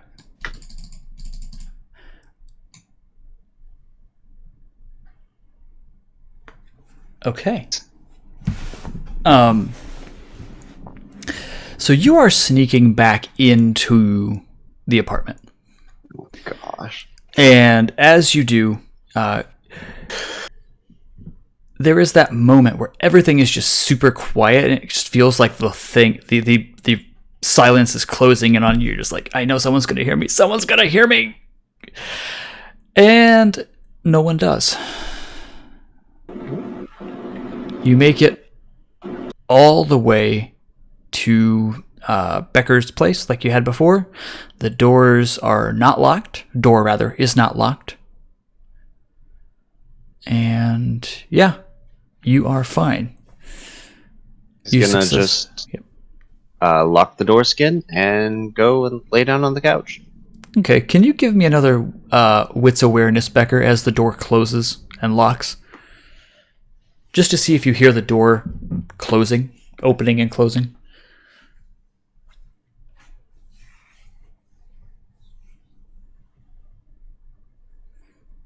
Nope. Okay. Nope, you have successfully gotten out. Yeah, you're fine. You have your phone. You are now back in the safe house. You're good to go. Is there anything else? The plan looks not planny to Steven, so there's nothing to report, so he's not reporting anything. Awesome. At some point later, this is going to be hours later. Your phone will go off, and it's Damien. Is it a call or a text? Yeah. It's a call. Okay, yeah. I'll answer the phone. Hello? He's like, hey, man, so what'd you need? Hey, you said you wanted to meet. Were you planning for that tonight, or I'm not sure what's going on. I wasn't trying to intrude or anything. I'm just saying. It's like, He's gonna I think kinda, we're gonna have to kind of pause, like Mhm. just pausing, like he's really actually not sure why he sent that message or how he knew, but Mhm. he did. He's like, man, yeah, we're gonna have to take a rain check on the actual meeting. But okay. I'm sorry, I'm just really swamped tonight. There's stuff going on. Yeah, well done, man. Glad you're able to find him. Is everyone all right? Mostly, yeah. I can't Well, tell you any that's more than that, but yeah, Well, everyone enough. is reasonably fine. Well, good. I guess, yeah. That's good. That you found him. No danger with the wolves or anything. No. No, man. No sign of. No sign of them. No. I'll have to talk to you later about it, man. I can't. Not over the phone. Yeah. Fair enough. Just let me know when. It's like, yeah, probably after tomorrow. I'm gonna be busy tomorrow. Fair enough. All right. Talk to you later, man. Yeah, you too. Have a good night. You too. And yeah, that is what's going on in that conversation. Is there anything else you want to handle out tonight, or are we good?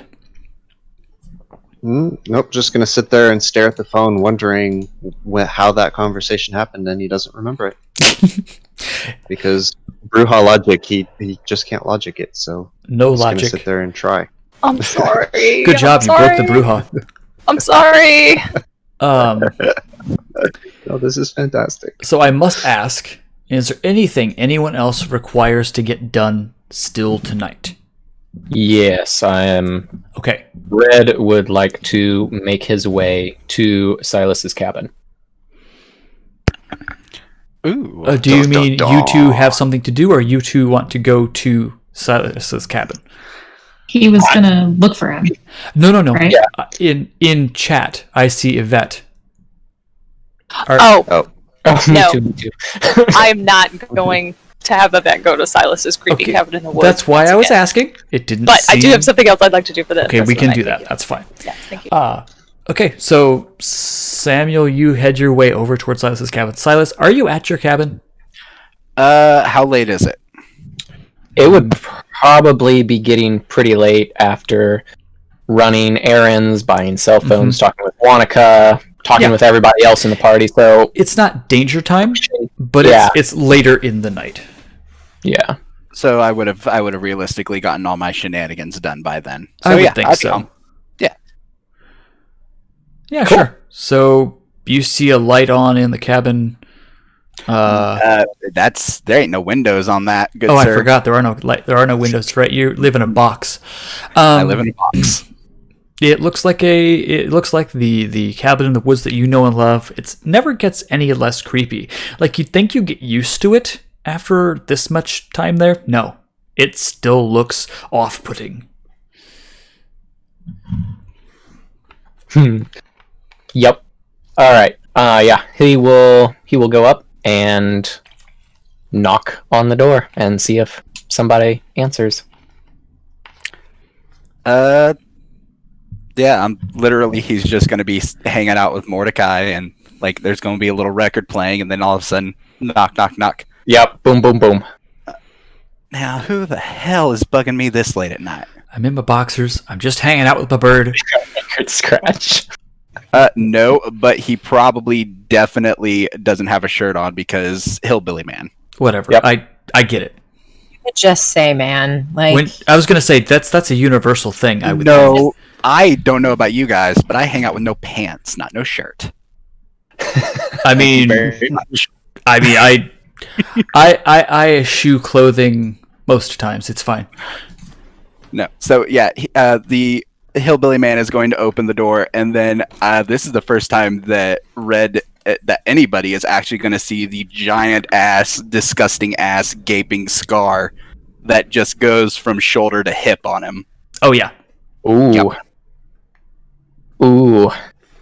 And I'm just going to open that door, and I'm just going to be like, "Well, I wasn't expecting you this late, Red." I wasn't expecting to come this way this late either, but a few things have already been put into place this evening, and I didn't know any other way to contact you, so I figured in person would do. That is a rather nasty scar. And he's pointing to the very obvious scar.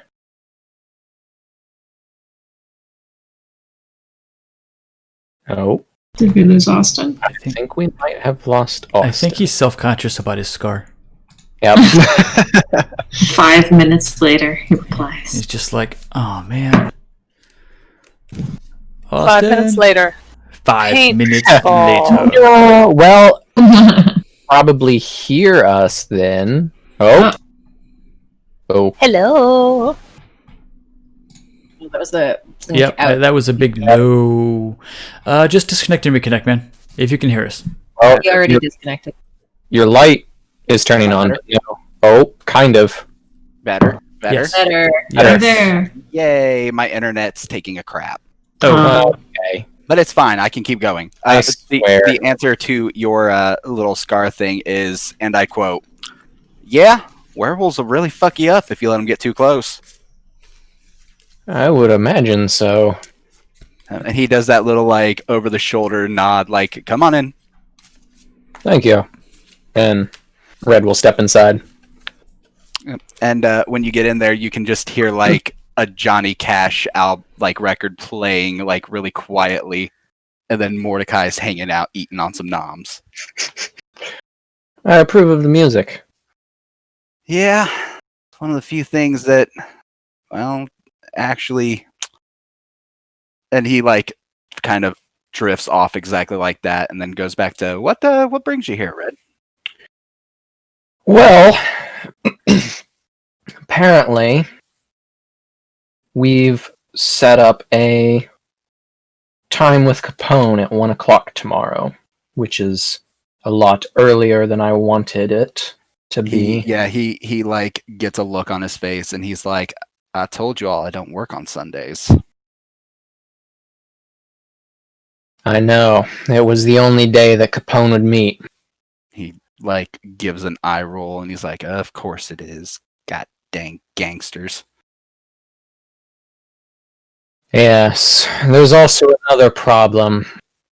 Apparently, the news so far that Dr. Fox has been able to tell me is that the grand meeting is going to be held tomorrow also. Not sure on a time Great. yet. Yes, so we will most likely have to show up to this meeting empty-handed. You're actually gonna go? I'm just gonna say fuck off. Like, it's either gonna be good news or bad news, and either way, I really don't care. My guess would be that it's going to be some sort of a show and an execution. If if everything that is true that I've heard, at least, he's been committing diablerie, and it's finally caught up to him. He like looks down at the floor for a second, and then he's like, I really wanted to just light that guy on fire, but now that somebody else is doing it, kind of takes the thrill out of it. I know what you mean. I never really liked the person either. Yeah, you can say that again for me. Rather unsettling individual. Yeah, liked his rumors a little bit too much for my taste. How are you doing, Silas? I know it's been a rough week for all of us. He actually like motions you over to sit on a chair while he just crashes onto his couch. Yep. And he's just like,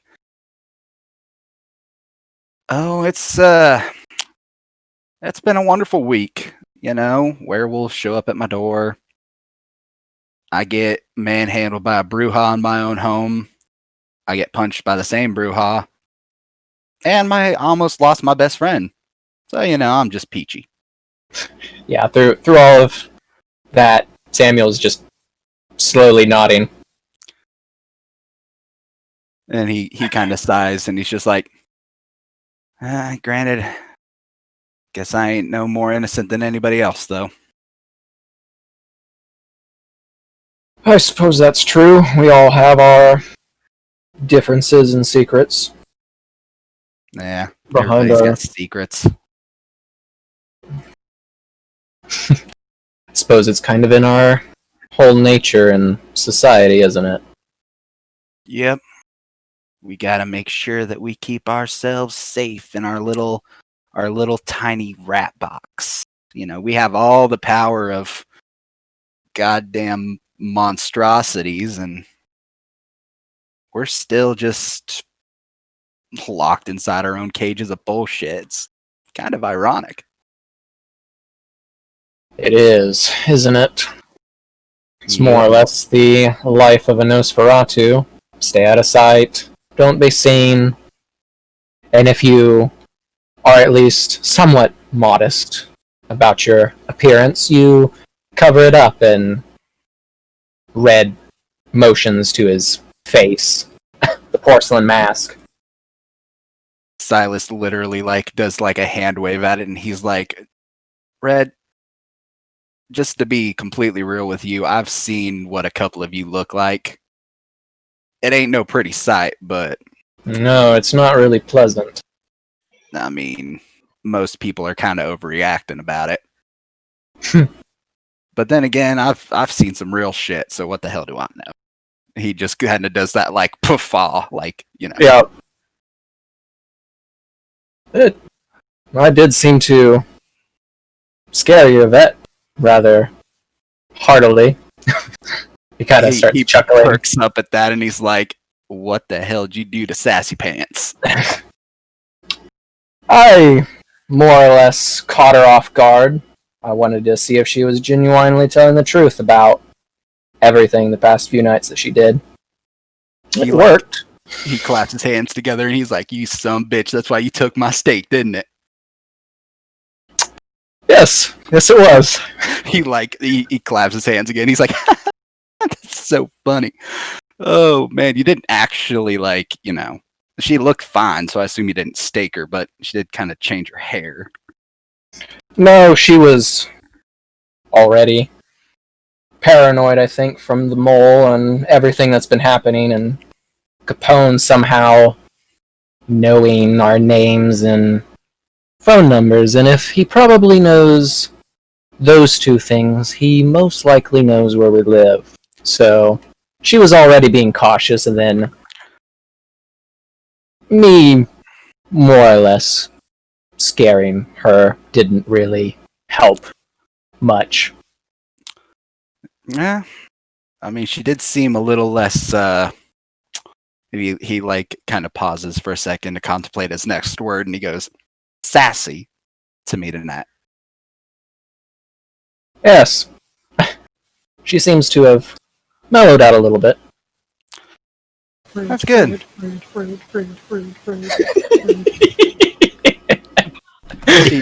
He's like, honestly, if she wasn't so sassy, she'd probably be one of the most useful people on the team with her talky talks.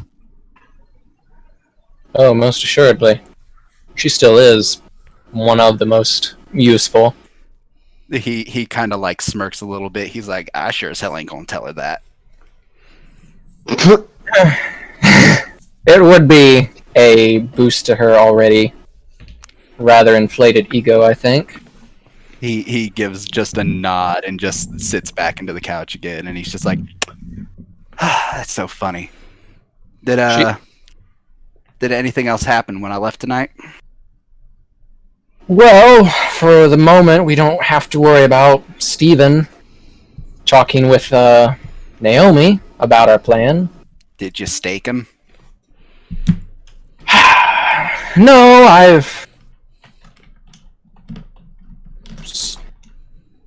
He really knows how to irk a person, doesn't he? Silas literally just gives him a look, and he says nothing in response to that except for this look of, uh-huh. Well, I've already threatened that if he did it again, I'd kill him myself. And that was not a empty threat either. But Yvette seemed to have put him in his place, and he doesn't remember our meeting now. He kind of lets out a little whistle, and he's like, way to go, Sassy Pants. Does he realize that means Steven doesn't remember punching him? That's a great question. You have no idea. To be quite frank, you don't know. Yeah. You can maybe draw a conclusion. Yeah. Like, I'll kind of put two and two together and be like, wait, does that mean he's gonna forget being an idiot and laying hands on me a second time?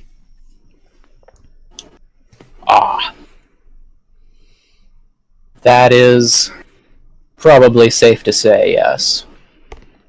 He just nods and he's like, well, at least I can use the same stake up the sleeve trick again. And he just smiles, a big stupid smile. Yes, it has been a interesting week. I honestly haven't been this active in quite a very long time. I usually just keep to myself and mind my own business. Oh God, literally, I've been here in Chicago for.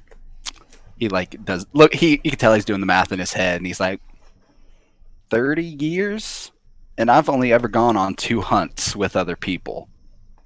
One is this one with you guys, and one was about. He's doing that thinking to himself. He's like, 06, 07. I had to go on this fucking hunt with this fancy pants Toreador. That was really something. Yeah. Can you tell that I make real great friends with the Toreador? Oh, that would be an interesting matchup. Guy loved me for some weird reason. But he's a little too much. He had a little ghoul that followed him around. Really good with a sword, but really, really quiet. Those are more or less the people that I worry about. Quiet ones that you don't know anything about. They could be harmless, but more or less it's more dangerous because you don't know what they can do. I'm gonna lean towards him and I'm gonna be like, first time I met her, she gave me a stare that gave Yvette a run for her money. Well, kind of a spooky lady. her name wasn't... Oh, never mind. Sounds almost a little like my sire. Nah. She's a good old Toreador ghoul. Ain't no kindred about her yet. I'm sure he's trying to get her embraced or whatever. Goddamn ding dong. That could be interesting and somewhat dangerous, especially if you do it without the consent of your elders. Nah, I think he's gonna play it by the book, but I don't know. I try not to talk to the guy because again, he's fancy pants Toreador, and I point to myself and I'm just like, gangrel. We are a motley crew, aren't we? Almost have every one of the clans in our group, don't we? Yeah, we got a good chunk of them. At least most of them in Chicago. It's actually amazing that we have been working this well together. In moderation, of course. Hasn't been perfect. Far from it. But we're still somewhat functioning. None of us have turned into a pile of ash yet, so there's progress. Indeed.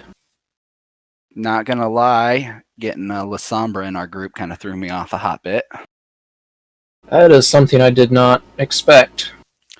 Red, I have been in this town for a long time, and at least not to my knowledge have I yet to run into a La Sombra before Becker. They are rather rare. They're rather deadly, which what we need, so I ain't complaining. He seems to be genuinely trying to hold on to his humanity, though. Yeah. He... At least when me and Wanaka found him, he more or less didn't know anything about our society, really. Yeah, he seems pretty what's that phrase? Wet behind the ears. A little, yes. But that ain't nothing to be bad. Sometimes it No, takes somebody who's not used to this bullshit to really kind of make it obvious how stupid we all are sometimes. agreed. See it from the outside for what it truly is. He nods and he kind of looks and he's like, I want to tell you, since this is the first time we've talked without anybody throwing at my face or throwing anything at my face or trying to just straight up just tell me that I've been a dumbass. I understand. I'm gonna say that I apologize for my temper and that I went about the werewolf thing the wrong way. I do, however, want to point out that I don't regret what I did.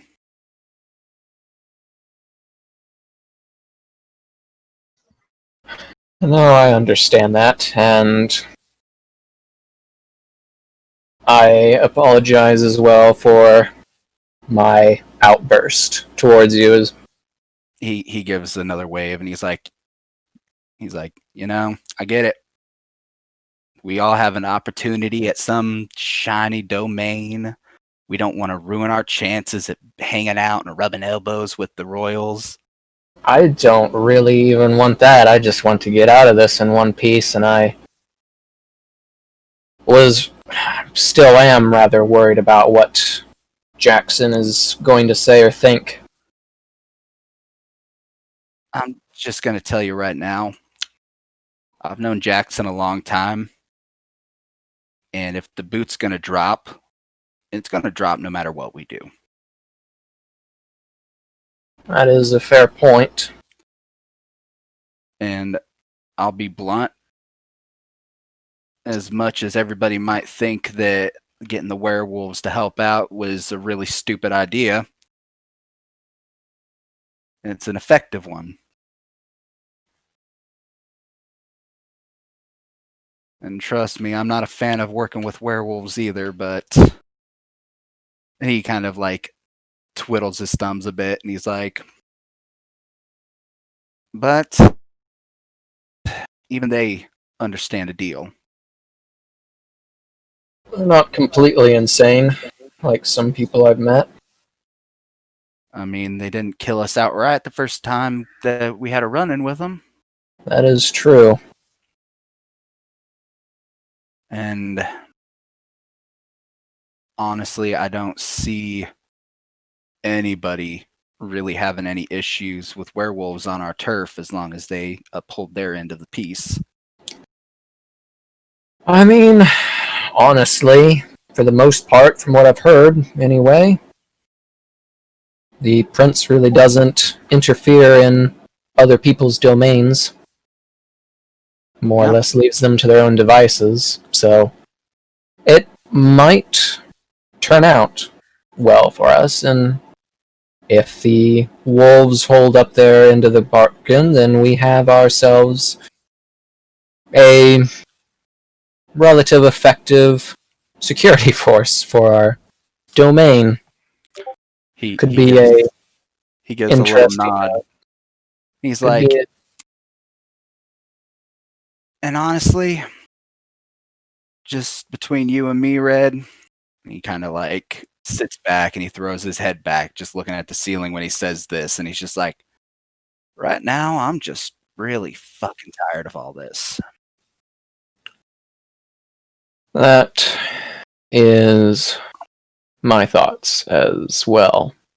He's like, I've been doing this for a long time for Jackson, since after all the werewolf war shit.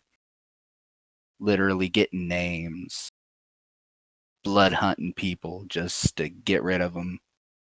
Most of the time, he'd let me think that they're genuinely bad guys who need to be dealt with, but I wonder. Part of me wonders. If he didn't just want them to disappear for another reason. And Silas nods again, and he's like, and could be just like this too. I've literally spent most of my life thinking that if I was told to hunt, it's because there was a purpose to it. Now, after all this, I just don't know anymore.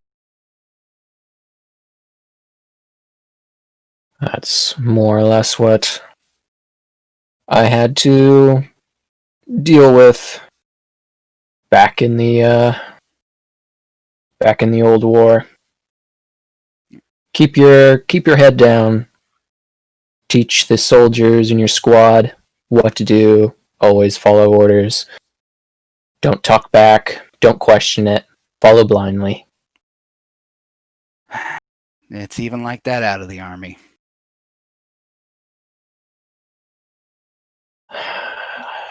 It's rather unpleasant.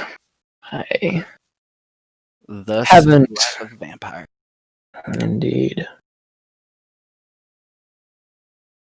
You guys, well, that is more or less why I snapped when it was claimed that I was supposed to be leading you all when there wasn't any indication that I was supposed to. Everyone just assumed I would.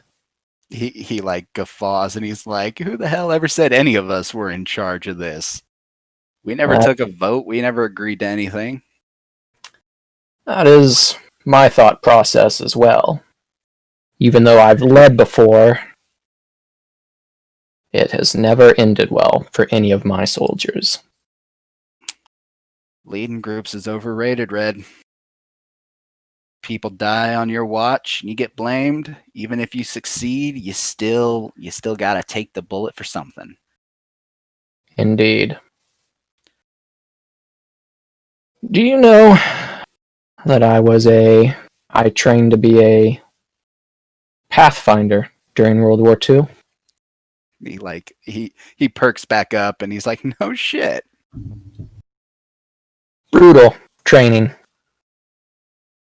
Me and a relatively small squadron of men were supposed to drop behind the Normandy invasion and more or less mark points, landing zones for the rest of the troop. We dropped before any of the other soldiers dropped.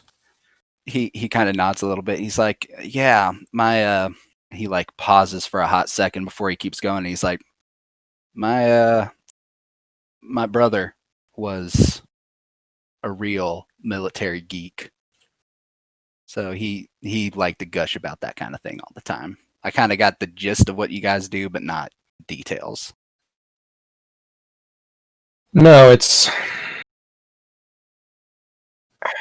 almost best to not even think about it. I lost quite a few of my best friends during that war, and not exactly the best memories, even if we were doing it for the betterment of mankind. It didn't end well for most of us. He kind of sits there for a second and he looks at you and he goes, Reddington, if I can be real with you, I don't see me making it out of this by the time we're done. So if you don't mind hearing a little bit of my story, that'd be mighty appreciated. Yes. I'm always eager to listen to someone else's stories. He holds up a finger and goes back to his bedroom, comes back out, and he hands you a book. Ooh. What does it look like? It's a really old beat the fuck up Bible. Oh. Do you open it? Yes. On the back or on the inside cover, it kind of has like that little space where it says who the book is owned by. Mm-hmm. It says on the inside that it was owned by, and I quote, Pastor Jonathan J. Goodfellow. What? No.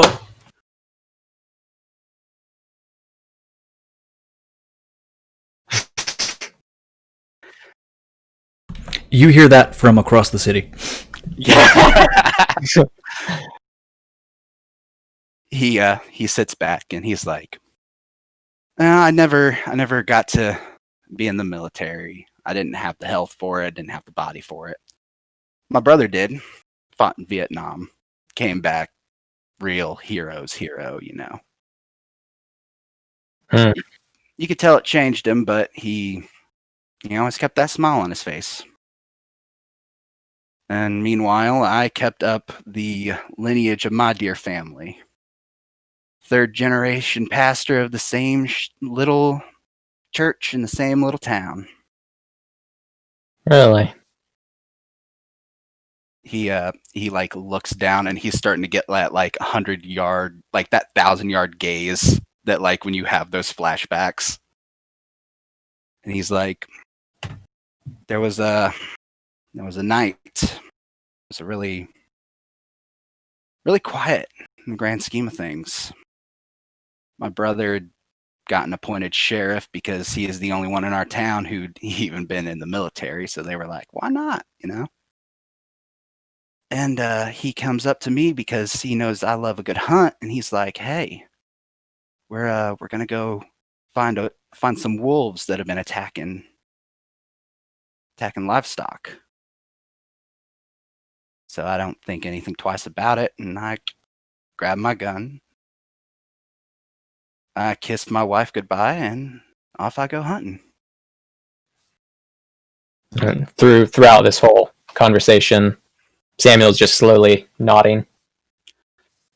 And like that just gaze just gets more intense as he's just like, we had about a dozen of us, maybe a little more than that. We were heading to the woods when we found it. And he like pauses for a long time as he's trying to like get himself to say the next bit of words. And then he goes, the werewolf had torn the entire hunting party apart. And in the process of trying to take me out, my brother got in the way. And he's like, this is the result of that attack. And he points at the scar. He's like, that went clear through my brother and still hit me. And it's just like, I was laying there dying. Everybody else dead. And this thing comes up to finish me off when you just hear a hell of a ruckus from deeper in the wood. And it runs off right when about 30 or so just nasty, feral-looking gangrel just start chasing after it. And this one big boy, mean old-looking son of a bitch, called himself Indigo. He came up to me and he said, "You're dying, boy." I said, "But I can either give you a quick, clean death, or I can give you a chance to get some revenge. You could probably figure out what path I took." Indeed. He just nods and he's like, I stayed with that group until we found that werewolf. I watched a bunch of gangrel get torn apart before we finally took it down. And that wolf, he just looks red in the eye, and he goes, "That was the first time I ever tasted blood. And goddamn, was it the best thing I ever had."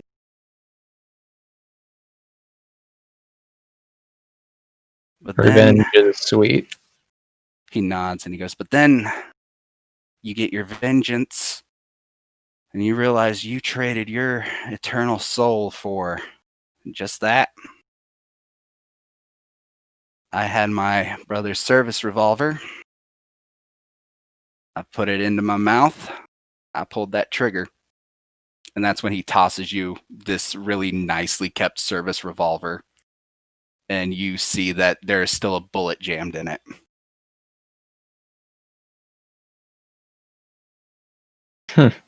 Do you know how hard it is to fucking jam a single action army? That's the Yeah. point. That's the point. Well, it seems now with your background, your services are still required here. He nods. And he says, I'm going to finish this hunt. I'll die if I have to die to get it done. But this is going to be my last hunt, Red. No matter how the chips fall. Really? Yep.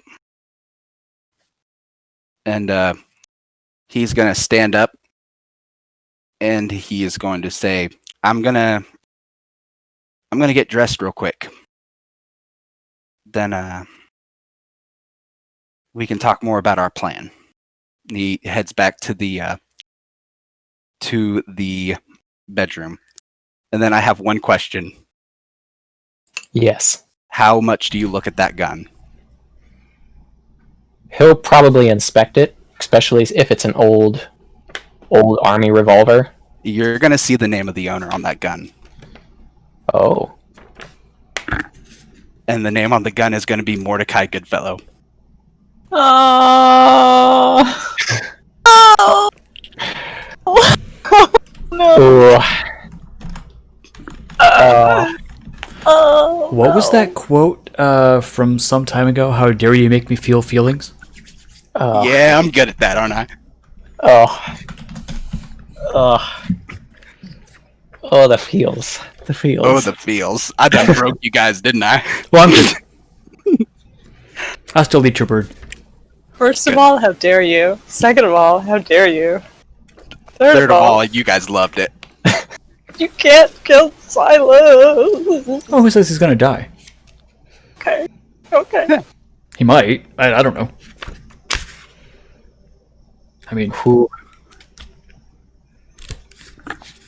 Yep. Yeah. So that's the thing. He goes back. He gets dressed. He comes back for the book and the revolver. Yep. And then he says, "So, let's talk plans."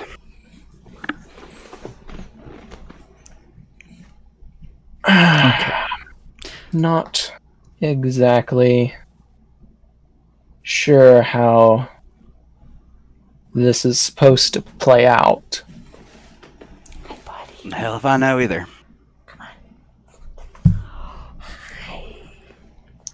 Yeah, Do we know anything else? not really. We just know that tomorrow we have the grand meeting for everyone, and then at 1 o'clock we make a deal with Capone. Or at least... He rolls his eyes at that, but he Yeah. nods.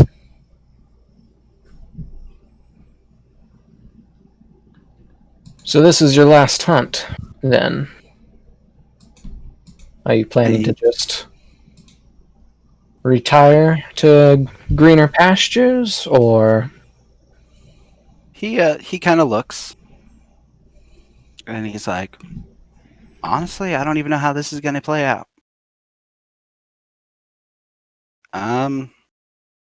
If I make it out of this alive." He kind of pauses, and then he's like, he has this like understanding nod of like, "Well, I've already told you this much. I may as well tell you the last little secret that I have." And he just goes, I've gotten enough rewards from my hunts and my services over the years that this isn't my only little hidey hole that I got.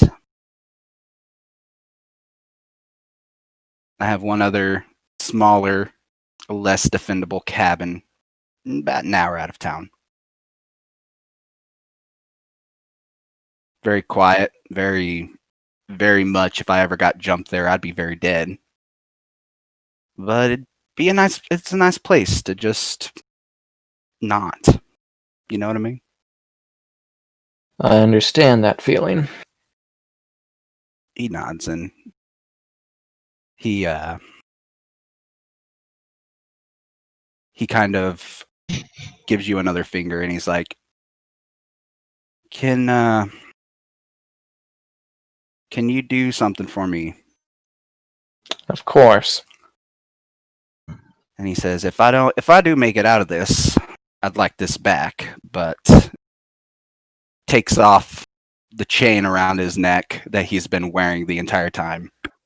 And of course, the man who hates werewolves would have an all silver chain. And on it is a little cross, a little key, and a little picture locket that's closed. And he hands it to Red, and he goes, if I don't make it out of this, use the key, take everything that's in the drawer of my bedstand, and bury it underneath the punching tree. I will. He gives a nod, and he's like, yeah, and I'm hoping it doesn't come to that, but I'm very tired, and I'm ready for the good Lord just be done with me. I more or less had the same discussion with my friend Wanaka last night. I gave him a few letters in case I don't make it back from this He laughs mission. a little bit. He's like, that isn't just for if I don't make it back, though. That's for if I finally snap and go back to how I was during my first hunt. When I was that predator and not what I am now. Yeah, Samuel nods again. And he's just like, and Red, if I ever do snap like that, you make sure they know to put me down, because I'm not coming back from it. He nods again. And he just gives one more definitive nod. And he's like, well, I don't know about you, but I could use a bite to eat. You want some deer jello?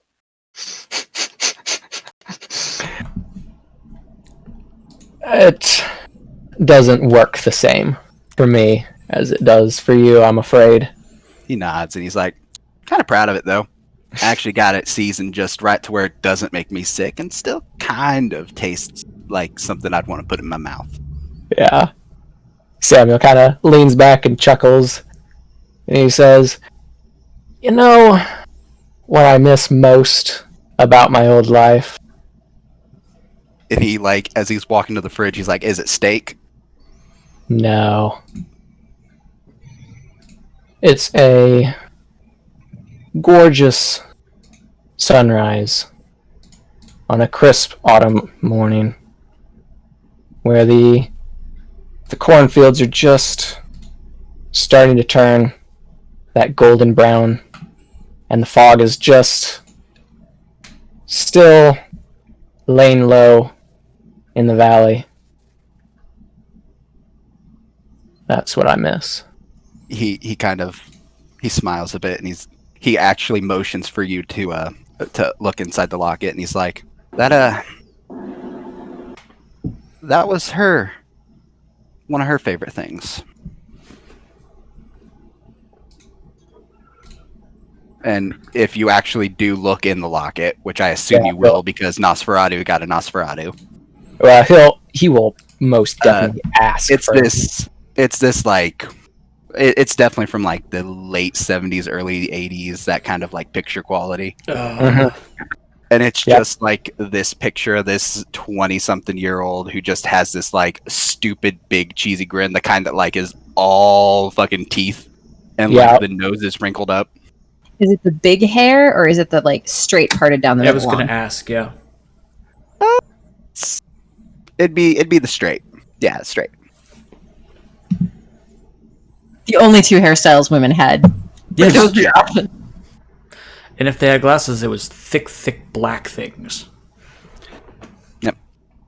Yeah. He smiles a bit and he's just like, yeah, that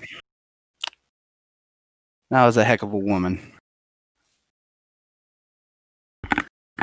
She does look beautiful.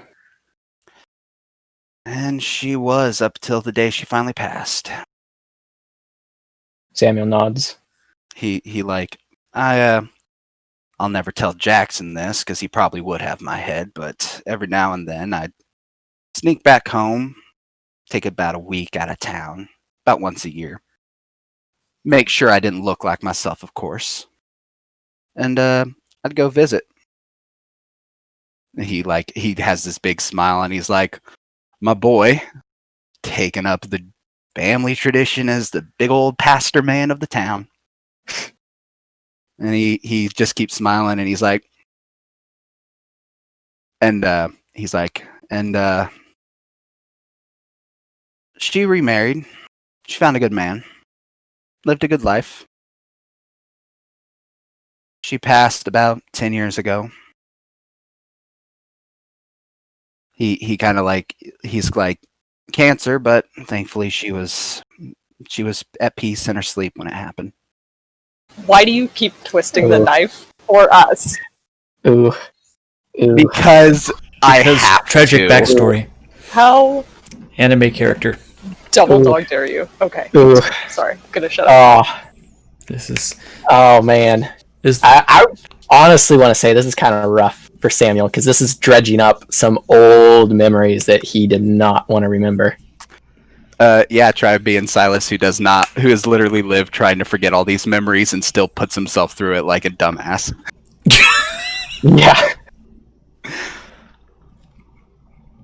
Yeah.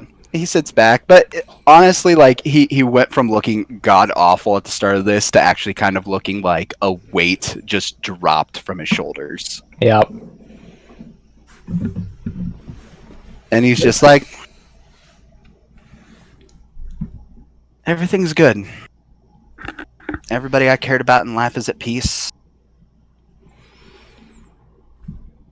and I'm ready to move on. I'm afraid that's part of my problem as well. I'm not ready to move on. He kind of sits back again, and he's just like, speaking of us not willing to move on, what's your deal with the ghoul girl? She reminds me of someone a long time ago. He like has just a little like stupid grin on his face, like, yeah, they all do.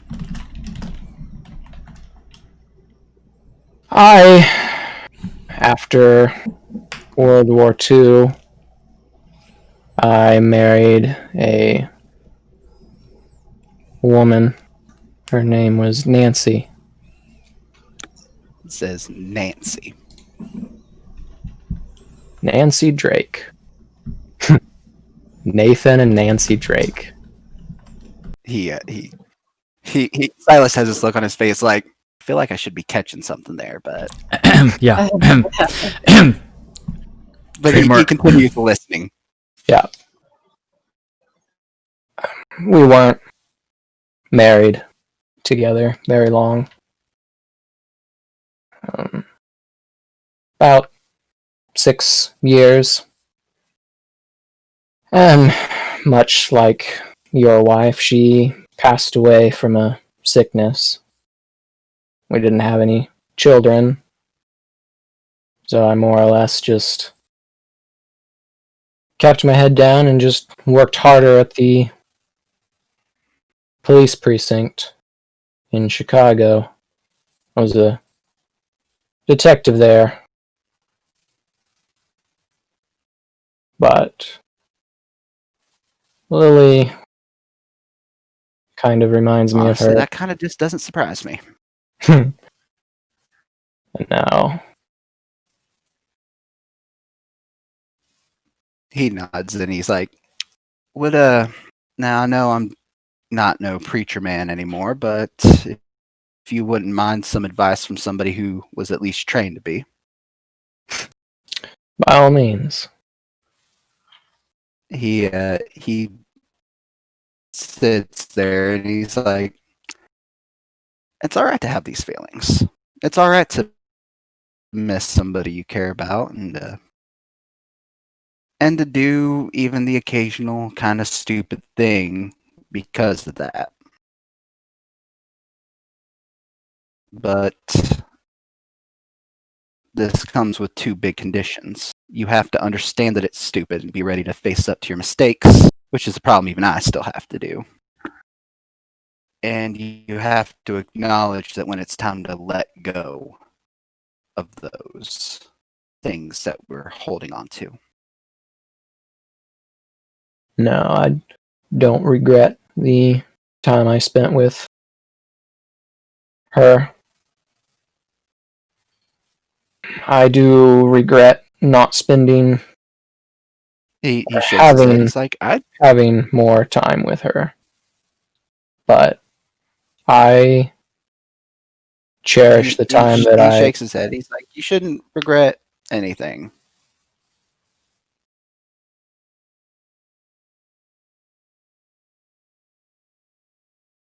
no, I should just be thankful for the time I Yeah. was allotted with her.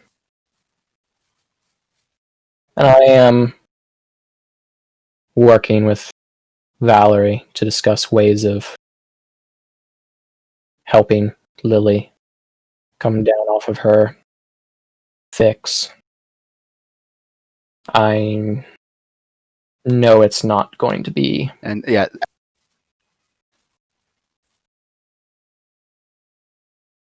Yes. It's gonna suck. But it's a necessity that needs to be done.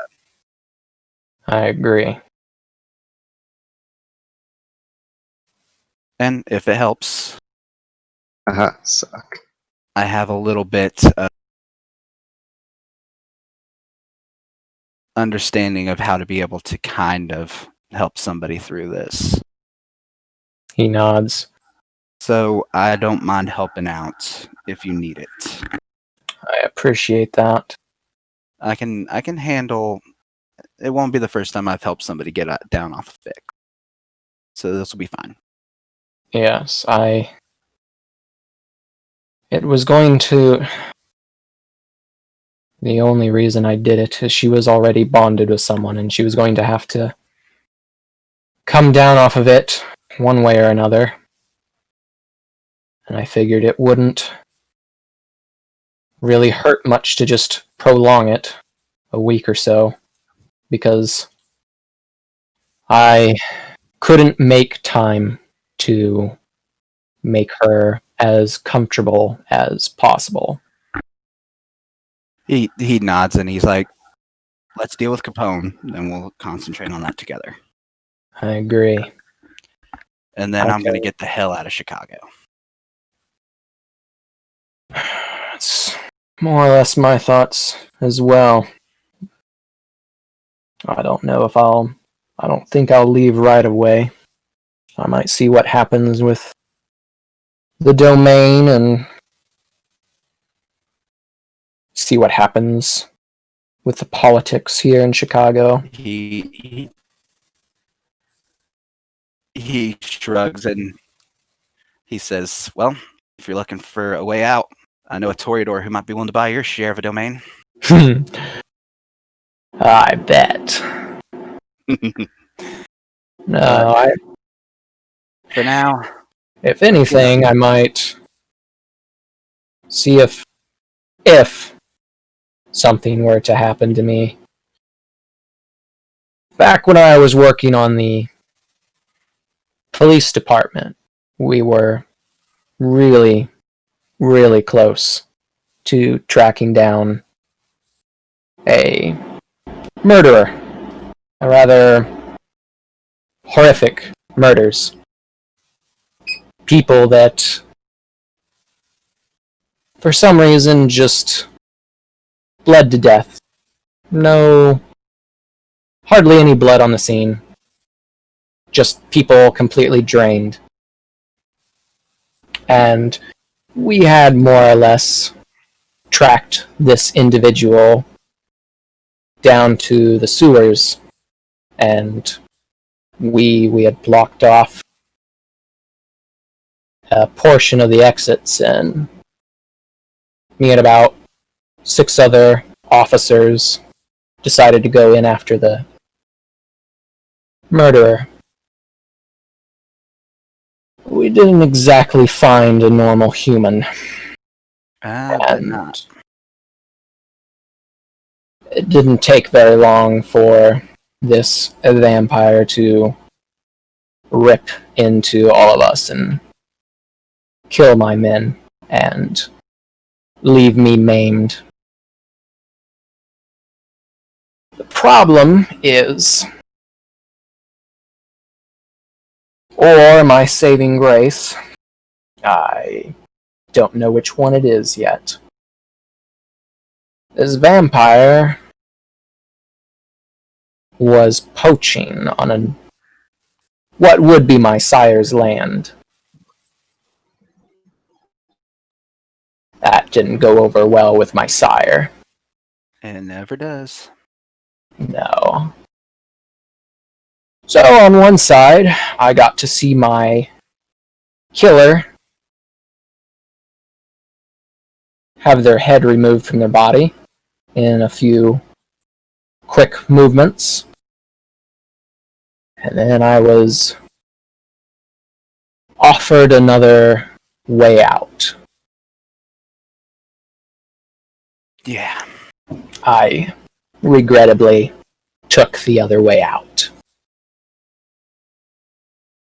But with her changing into this, and Samuel motions to his whole body, is one of the worst pains a human can endure.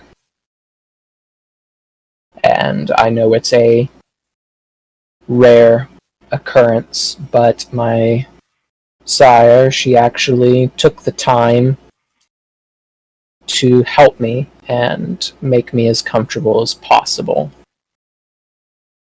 And that is not... that kindness is not lost on me. Yeah, Silas nods and he's like, yeah. He goes, Indigo left me out in the woods for 3 days by myself before we could go hunt that wolf. Good times. Yes.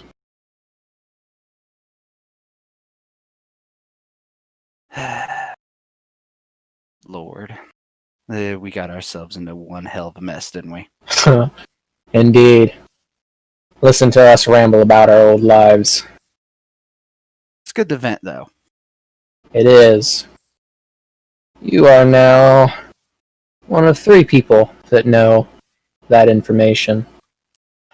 And you are the only other kindred who knows anything about mine. And it will stay like that, I assure you.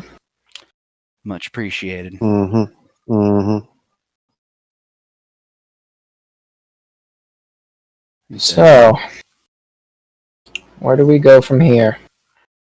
Well, we go figuring out how to get ourselves a Capone. It'd be nice if he'd get the hell out of his house every now and then, but as they say, fuck.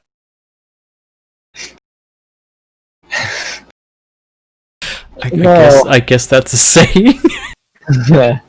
I never said Silas was clever. I'm curious if the invitation is going to all kindred. Do you really think that Capone would accept the invitation? Silas actually goes, there ain't no way. Like, he pauses for a second. He's like, but blood hunting's a no-no in Elysium. Oh no, I'm not talking about hunting him at Elysium. What if we got him Before or after? That is, if he leaves. if he leaves. Who I don't know. did Yvette set up the deal? She did. 1:00 tomorrow. Did she say anything about him possibly doing it? She didn't mention anything. Give her a call back. Right now? Yeah. If we got to do this tomorrow and I got to ruin my day off, we're at least going to get it done tomorrow. I agree. I don't really like working on a Sunday either. And he'll get out this piece of crap flip phone. Flip words are hard. Yep, flip phone, and he will call Yvette. Okay, so real quick, I guess, what is Yvette doing in her evening? I know you said you wanted to do something, but what are you doing? We can talk about that. It's super not relevant. She would have gone back to the hotel. Cool. Yeah. All right. So it's flavor text basically. Okay. Your phone is going to be going off at some point in the evening then. Okay. She'll probably just be like scrolling the internet, Showtime on in the background, flopped out on the bed, and she'll answer it and say, "Speak to me." I have a question. I have an answer. Let's see if they match. Did Capone mention anything about a prior engagement tomorrow? Let me see. Okay. Verbatim, the text message is, and Paul, she's gonna read it off, and I think Yeah. it did say. Yeah. Something may be going on earlier in the evening. All right. Then she relays that to Samuel. It says, 1:00 is great. Something may be going on earlier in the evening. Oh. That could be our ticket. That would most definitely be our ticket if he shows up at Elysium. Thank you, Yvette. I will... Yes, I think some plans are coming together. Okay, but we're not changing the plan, right? No. Just adding to it, if we need. I think we will... Yes. I think You're we not will... going- No, You're not it's... Sorry, go. It's... I don't really want to discuss the actual plans over the phone, but... There could be an easier way to do some of this. But no, the meeting is still on, and I will explain my idea, I think, tomorrow when we all meet up. Okay, where are we meeting? Ooh, that's a good question. I look at Red and I just smile and I go, make her meet here. Make her meet here. Make her meet here. You can't see it, but Red is definitely smiling under his porcelain mask. And he says, probably at Silas's cabin. It's most secluded and hardest for anyone to eavesdrop on us. Ugh. We also don't have Mrs. Kowalski raining down hell on our door. Ugh. Fine. Alright, so what are we gonna say? 7:00 at the creepy cabin in the woods? Probably, yes. As early as possible. Okay, well, what are we gonna do if this meeting pops up at, like, 7 o'clock tomorrow. Then I will get a hold of you, and we will change plans. I'm not going to miss that meeting. No, it's too important not to. All right, just as long as we're clear on that. Agreed. All right, do you need me to call anyone? I don't think so, not yet. Okay, but you're going to be in touch with them? Yes, I have a means to get a hold of everybody. Everybody, yes. Okay, even the other two? Yes, Silas and Valerie, you mean? No, the other two. Stephen and Becker. Yeah. Well, I'm going to assume that they're not going to leave their residence until I get a hold of them. Okay, well, that's on you. That's your responsibility, so good luck with that. And otherwise, 7 o'clock tomorrow. Very good. And then, yep, he will say his goodbye and hang up. Click. Yes. Yvette, the text that Capone sent Yvette was mentioned there might be something earlier in the evening that he might do. It didn't say that. It did just say there might be something earlier Yep. in the evening. There might be something earlier in the evening.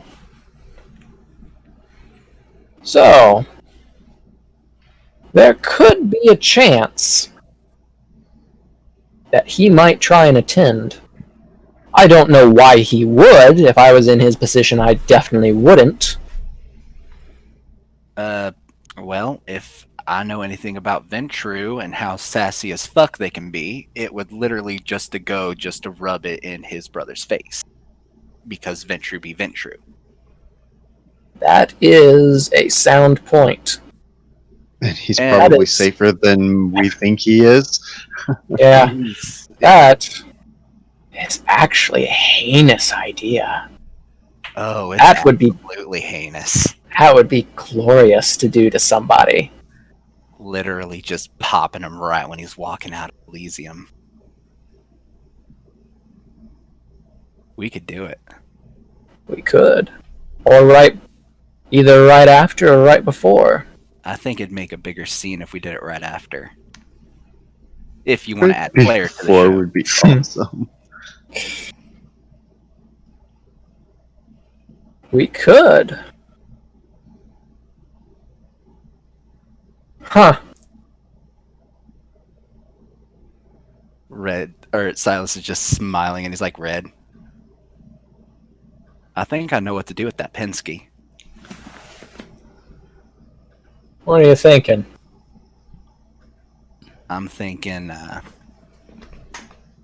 we keep an eye on that mansion, see what the exact vehicle he's leaving in is, follow the route, have a little hope and prayer, and slam that thing right into his goddamn limo. Oh. Be a shame if the two vehicles just miraculously exploded and there were no survivors. It'd be a shame, wouldn't it? Just gonna throw this out here as GM. If you do this, and I'm not saying you cannot, of course, the amount of C4 that's in that vehicle is not just enough to take out a Oh no. a vehicle. We would like. Yeah. Yeah. we What I'm would getting like at to- is you would be but we- taking out a good part of a city block. City block. Yeah, it's. I'll tap him and be like, we can adjust the C4. That ain't a Oh problem. yeah. I was thinking, Like, oh my god, you know how many people you will kill having done that? All Well, right like, then. Maybe a brick. That's still a lot. But Maybe yes. half a brick. You get what I'm saying, Still though. takes out all the cars for the entire radius of a large intersection. And he's like, well, even if we don't blow it up, it'd be fun to wreck his limo. That is also true. He's like, it all depends on what path he takes, though. If he takes a scenic route, we could just slam him full force and hope nobody sees. If he goes through town, we'll have to be more tactical. I don't even know if he's going to the meeting or not. True. It's true. But there's a hope and a prayer. I don't think God's listening. Yeah. Quiet, you omnipotent voices in the sky. Let me plan and plot and scheme and shenaniganize. I mean, I'm fine with it. I'm just Screaming quietly reminding to you set that an example. no matter what we do, there are going to be probably some. There is going to be some fallout. If that is the way you guys go. How are we supposed to know that our actions would have consequences? Oh, I'm just saying. I know, I just don't care. I mean, yeah,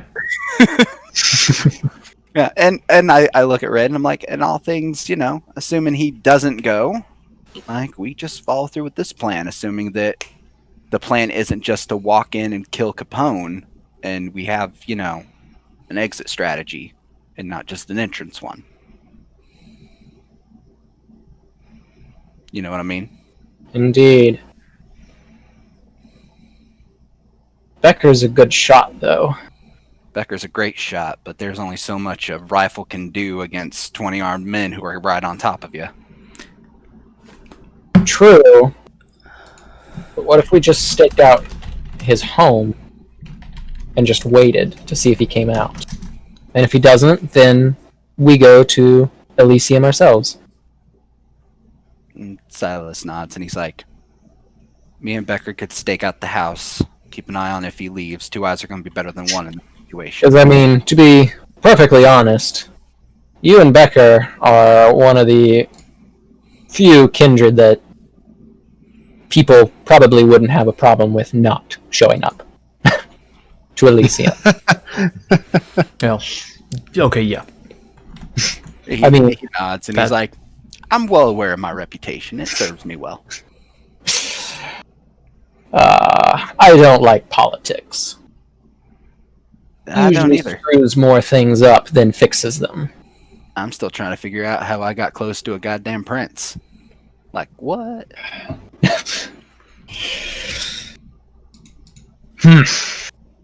I think Well. we got ourselves a solid plan, Mr. Reddington. Close to one. However, I would still like an exit strategy for if we do have to do this meeting. Yes, that is what I've been rolling over. I don't know how me and Yvette are going to get back out if things go very wrong. I personally could get out fairly easily, but I don't think I could get Yvette back out safely. I mean, That's what I'm worried about. and he's gonna be like, I mean, I don't need to blow things up, but you do have yourself a gangrel with a Penske who could at least make enough ruckus to cause an opening. And again, Becker's a good shot.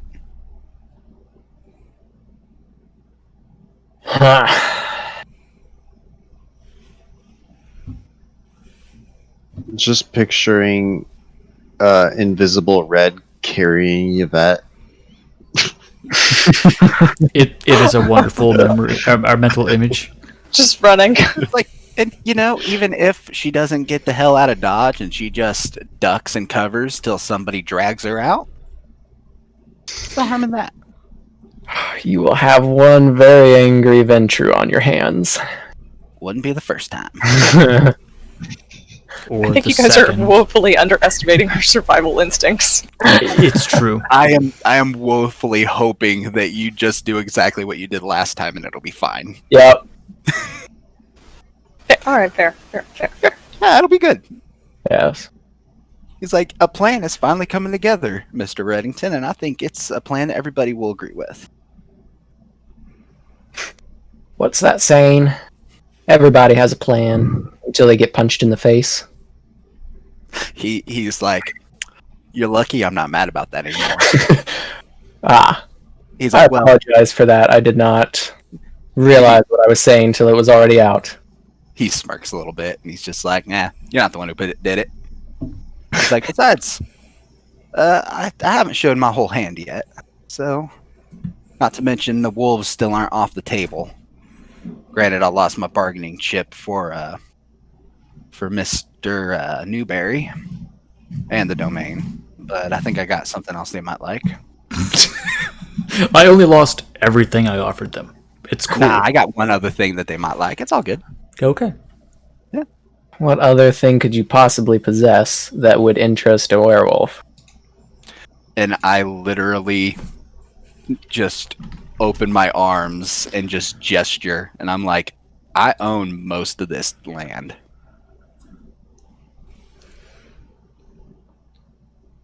Fair Dude, point.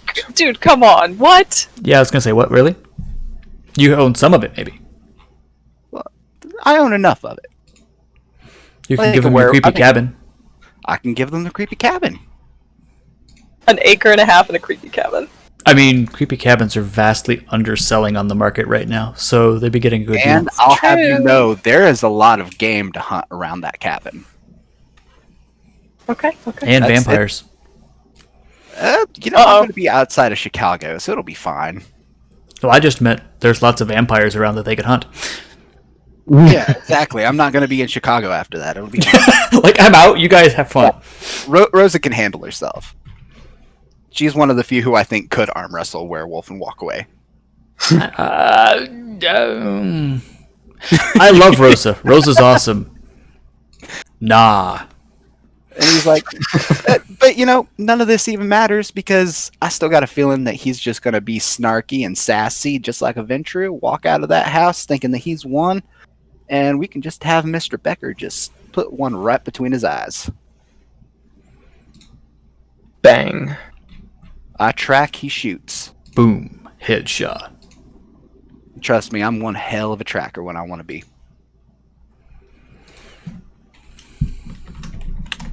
Well.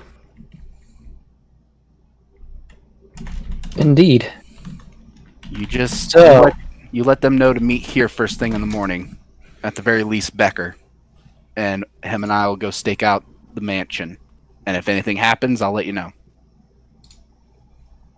That sounds like a plan.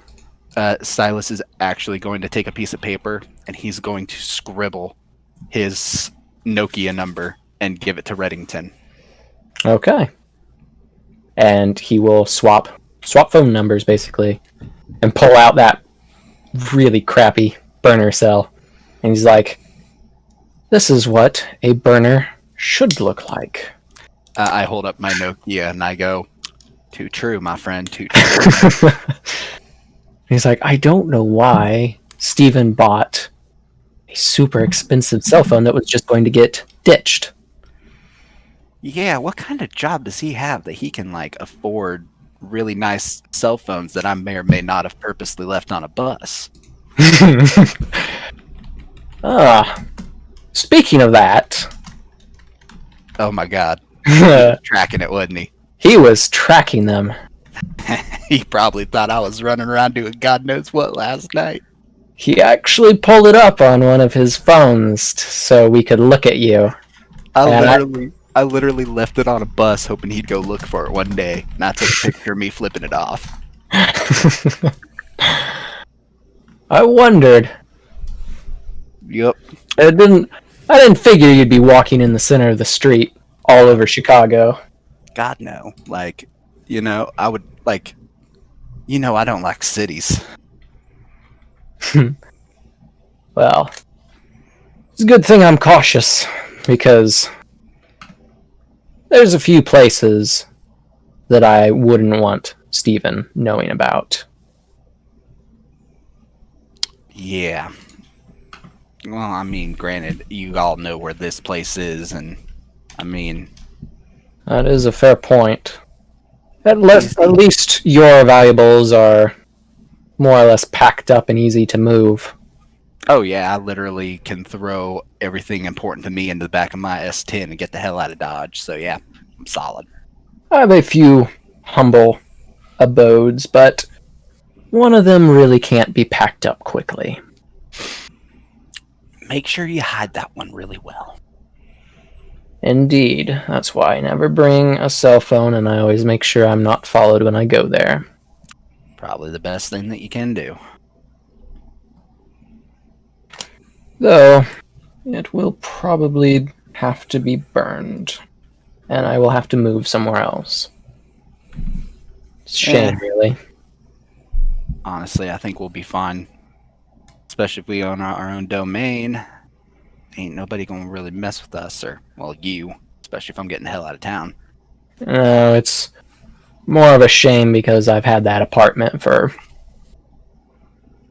a rather long time. I mean, I keep changing the tenant names on it, but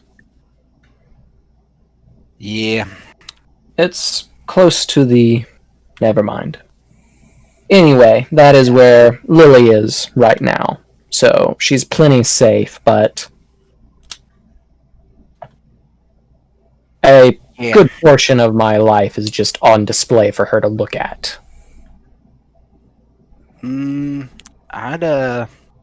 I'd be careful about that, especially if we're gonna be ditching that blood bond between you two. That's why it's going to be burned. Maybe not burned, but definitely dealt with somehow. Indeed. The apartment won't literally be burned. I'll just move. But yes. Yeah, we know what happened last time a fire got set in Chicago. Actually, when was the Chicago fire? Well, That Silas was like smiles. 1800s, He was like, wasn't it? Silas smiles and he says, "I was talking about our dear friend Steven lighting a house on fire a few nights ago. One house turned into like 5 real fast." Yeah. 3. Come on. the Great Chicago Fire, 1871. 1870. Gotcha. So, no. Sorry, you're old. We were You're not still that old. Yeah, I was just curious. I knew it was in the 1800s. I was more or less. Jeez. Yeah, super young. Although, to be fair, there aren't many vampires in Chicago who would remember the Great Fire. That is a fair point. Yeah, they're all probably ash now. Get it? 'Cause fire. Some probably did, yes, but that's not what I meant. I know. I just like to be stupid. You're good. All right, guys.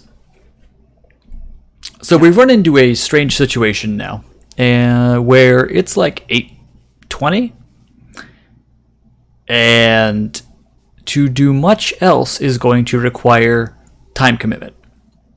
Yeah. It does look as though we are not going to be getting to any of the hunting or blowing up or executions or Elysium tonight. Gotcha. Is that okay with everyone? Or do we want to attempt to get something done of the next night? That depends on everybody else. Something. Yeah, If we could get prep work for the next night done, that'd be solid.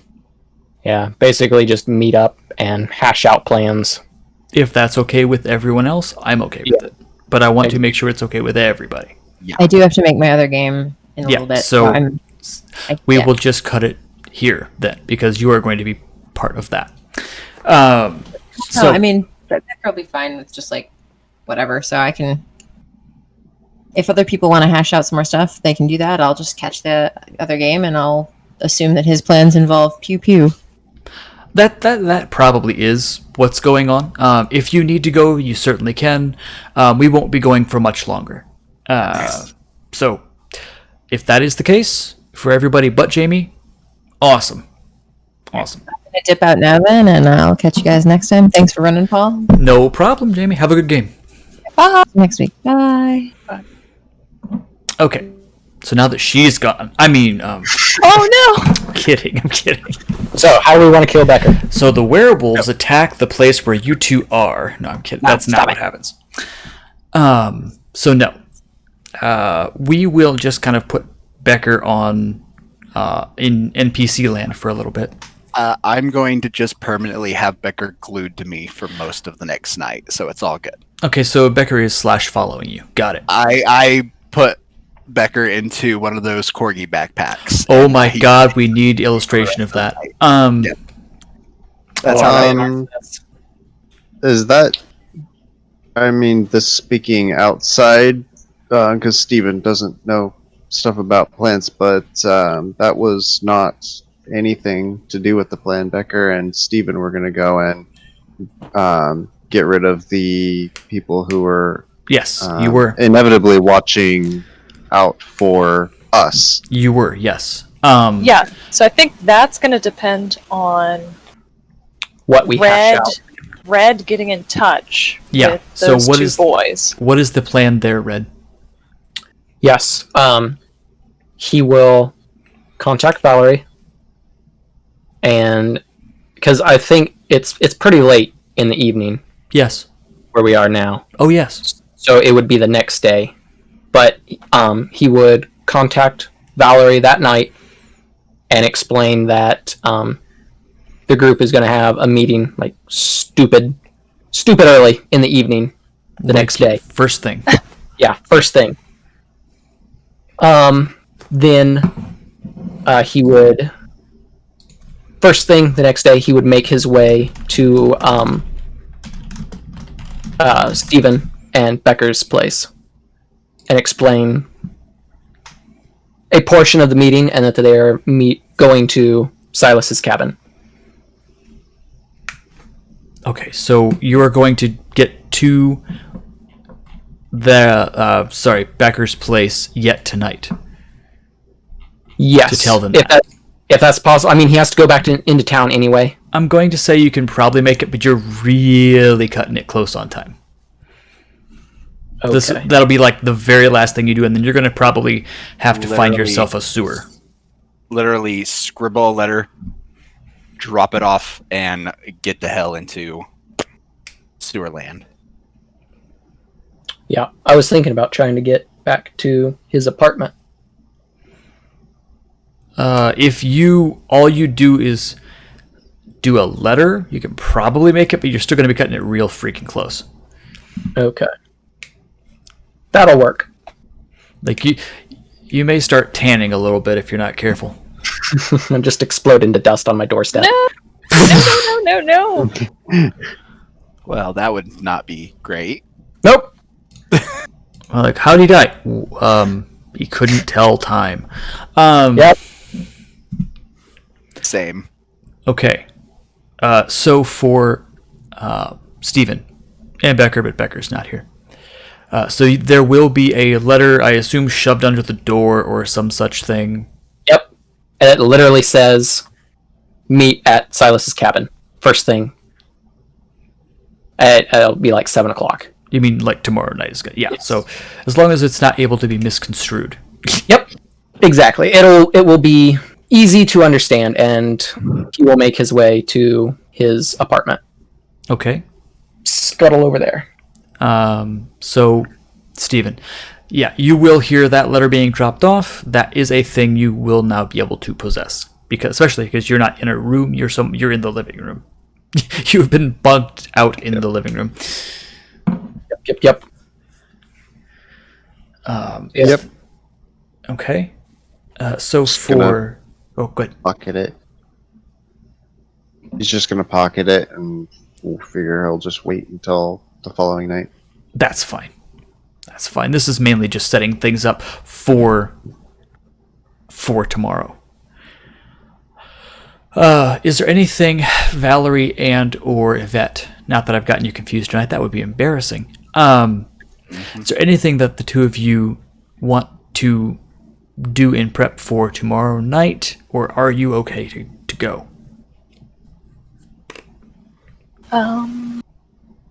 Both quietly say,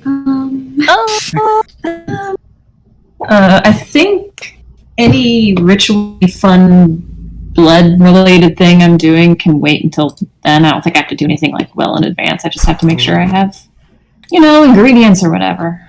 Yes. Okay. So with that in mind, I've got a little bit of time. We can at the very least jump to the meeting in the morning. Well, not in the morning, Lord. In the evening. Yeah. Yes. Cool. You misread the letter. It said 7 a.m. Samuel's jerk. I did that just to spite them. Just like, hey. Oh, they fell for it. Ah, crap. Oh, they fell for it. Now they're dust. Damn it! I needed that gun. Just so we'll a just pile of ash and guns and a that's cane sword. that's Becker. That's Becker. A pile of ash and guns. Fun fact: that's how I identify Becker scent-wise, is I smell for gunpowder. Or oil. Or both. Yum. Shit. So yeah, unless there's something anyone needs to do immediately upon waking, we'll put Becker on follow, and we'll just say that everyone gets there unless there's something that someone needs to do right at the start of the night. I honestly, the only thing I'm worried about is getting a text from Jackson or somebody saying, "Hey, Yep. go to Elysium at X time." Yeah, have we gotten I was any just kind gonna of... say, does anybody get any? Yes. Well, I was just prepping you guys, and then we'll deal with that. Dun, dun, dun. Okay.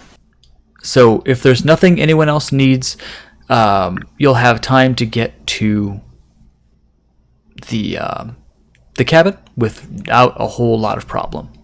Woohoo! 7 o'clock. Yes.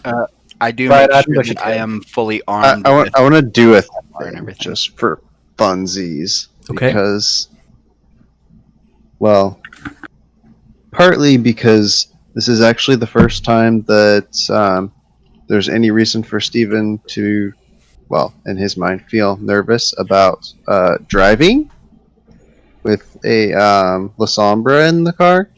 Oh, Yeah, what is the drive plus? We'll go with well, I guess Dex is fine. I guess wits or Dex, either would probably be fine. I would think. You're okay. Okay, he's okay. But he's he's little nervous about, considering Becker decided that he had to sit in the back seat. He's really not sure what's going on with that and what his reach is on destroying electronics. Got it. 'Cause I will say, if you try to turn the radio on, it's a little fuzzy. But your car starts just fine. does it sound like Austin's mic? Okay. A little bit, yeah. Not anymore. Hey. It's true. It does sizzle a bit, though. It's like your radio can't quite get a proper signal for no apparent reason. It's like the just good old turn it off and drive in the awkward silence. Yep. Done. All right. So you do that. Anybody else have a quick thing? Nope. Negative Cool things. things. That's it. I just make sure that I'm armed up with my Kevlar and my, bandolier full of stakes and my usual. Oh God, you're the Rambo of vampires. You know it. Actually, that's Becker. But anyway, so no, it's fine. Everyone will safely get to the cabin in the woods. Good. One moment. Wash, are you okay, buddy? Oh, I see. The puppies must be outside next door. He's sitting on the back of the couch in alert mode, just looking and meowing. Anyway. Trying to make friends. Or alerting us. I'm not sure which. Anyway. Oh. So, you'll get there. There's no real problem with anyone getting there at all, and it doesn't really matter what order you get there. So, at some point, everyone is inside the cabin. It's probably closer to 20 after 7 by the time everybody gets there. Woohoo. All right. That's fine. And now everyone is in the cabin. Please, have at your awkward planning. Have at thee. The considering the fact Steven that is going to, when he gets in, actually, he is going to purposefully find the place as far from Silas as possible to sit down. Okay. Hmm. Done. That's probably for the best, honestly. That's definitely for the best. That is probably for the best. That's gonna walk in and say, "Oh, I didn't expect we'd be back here, but I suppose." All right, so Has anybody received any kind of information about anything else going on tonight? Otherwise, I assume you all know that I have a meeting at 1 o'clock. Fantastic question. Have we received anything about Elysium? Has Valerie? Ah. Hey, Valerie. Hello. Can you give me an up or down, please? Down. Oh, perfect. I'm going to text Valerie a thing real quick. Oh boy. Would she have gotten this before she arrived? Or... Yes. Okay. You would have. So yeah, okay. Kitty! That's not what the text says, although kitties are awesome. What?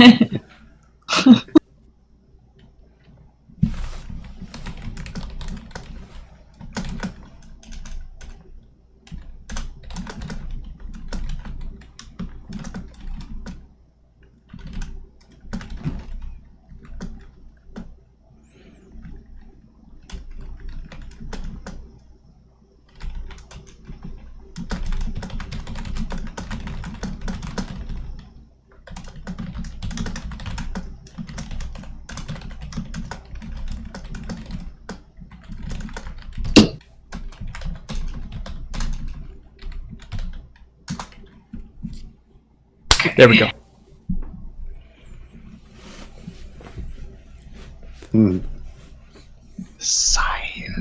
Silence falls.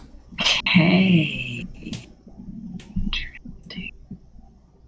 So that is what you have. That's going to be essentially waiting for you when you when you wake. Wakes up. Oh, do we need to do Raz tests? I'll just have everyone do them next session because we're not going to do much besides talk right now. True. Okay, I was like, yes, when I rouse for the... Yeah, the only thing we're going to do... I'll do rouse checks next session. Okay. It's not a big deal. Okay, so then when Yvette does ask, like, all right, has anybody heard anything?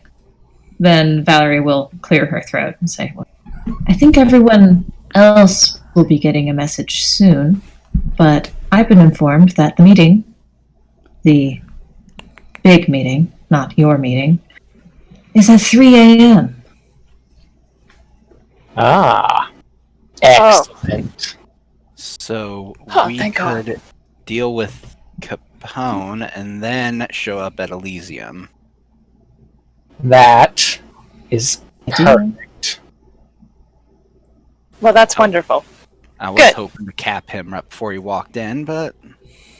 Well, there we go. That settles our plan that we were thinking.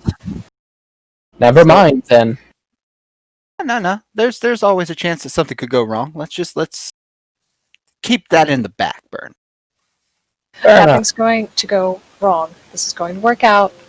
So, 1 o'clock. Speaking of, what is the exact plan for this meeting, Ms. Yvette?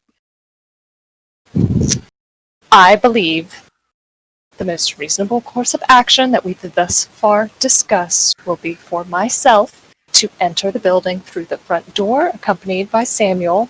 We will have some of Dr. Fox's blood. We will be able to somehow put the blood on Mr. Capone, and then I can stall for an hour, and then Valerie can... And then we each keep Valerie safe or sit back off to the side in case something goes wrong. Well, Valerie's not inside the building. I can be wherever I'm needed. I'm actually quite capable of protecting myself now, I think. Stay there. Excellent. So Steven's gonna Steven and Becker. I was gonna offer to do that. Sorry. You still can. Steven and Becker will be watching the rooftops, and will provide a perhaps a getaway car should that be necessary. And I think that's the plan. How are you leaving. Indeed. That is the part of the plan that has not been discussed. Well, I'll just walk out. I mean, you do understand that I'm not going to be able to just... Someone else is going to have to actually kill him. This is just going to incapacitate him or just harm him. Oh!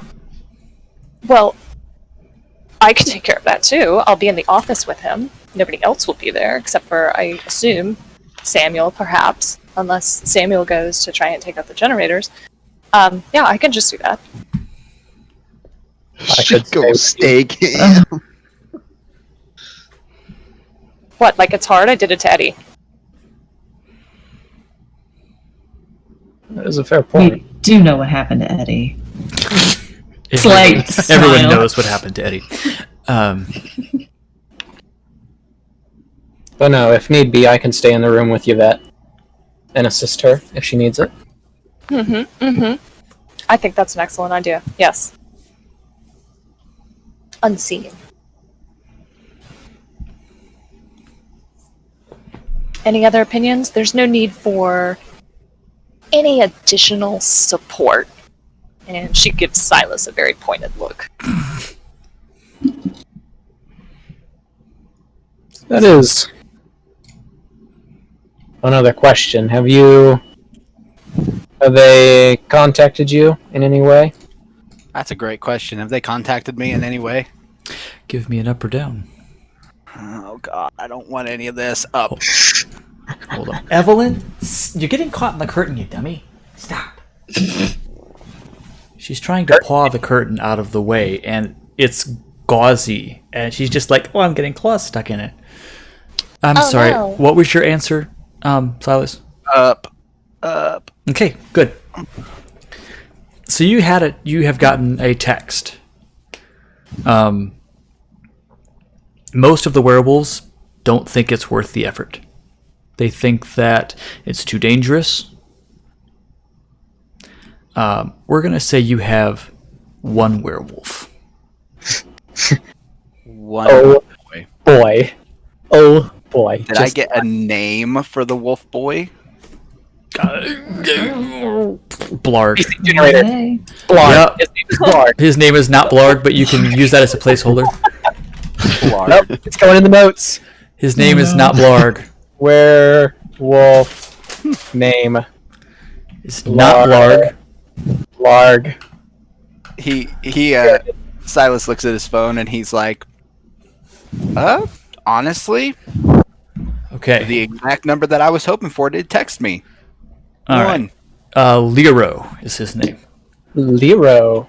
Liro. Thank you, random name generator. All right.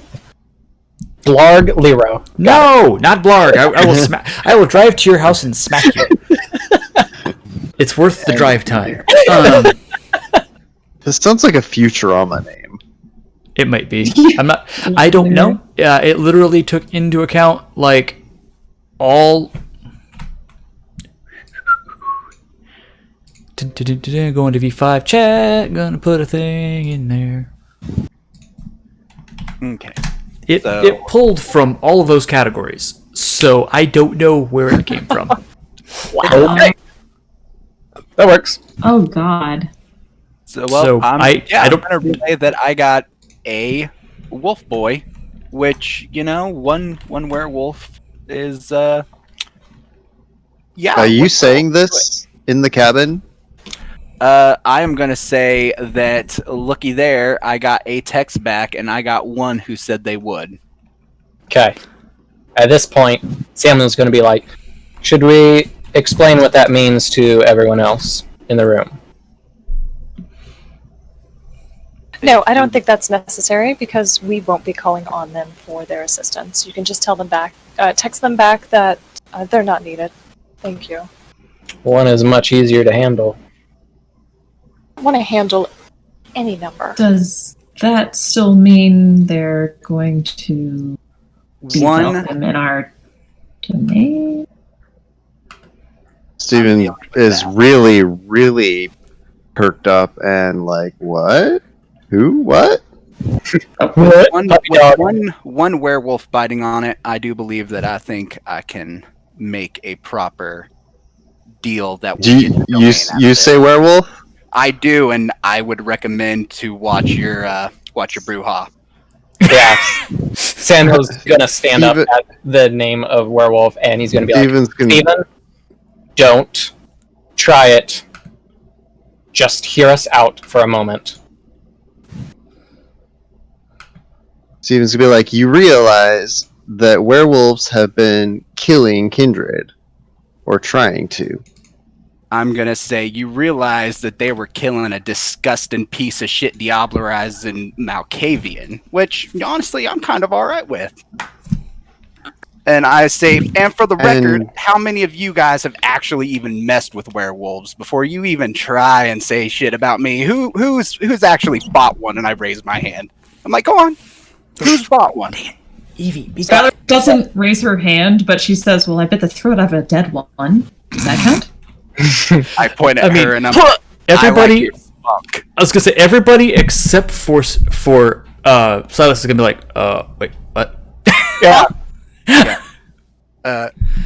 I look at them and I smile and I'm like, there's a reason she's one of the coolest in this room.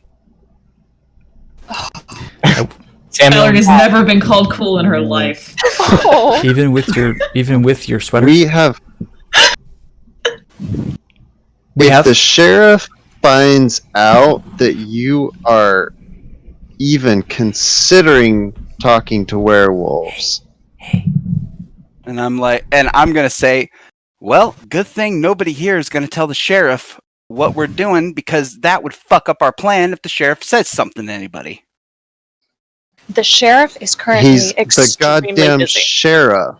Do I look like I give a fuck who the goddamn sheriff is? I've been killing things older than you for God knows how long. I think I can handle one vampire. Now, quit being sassy with me. Back the fuck Well, up. Steven's standing up. Back the Boys, fuck up. Okay, guys, no fights.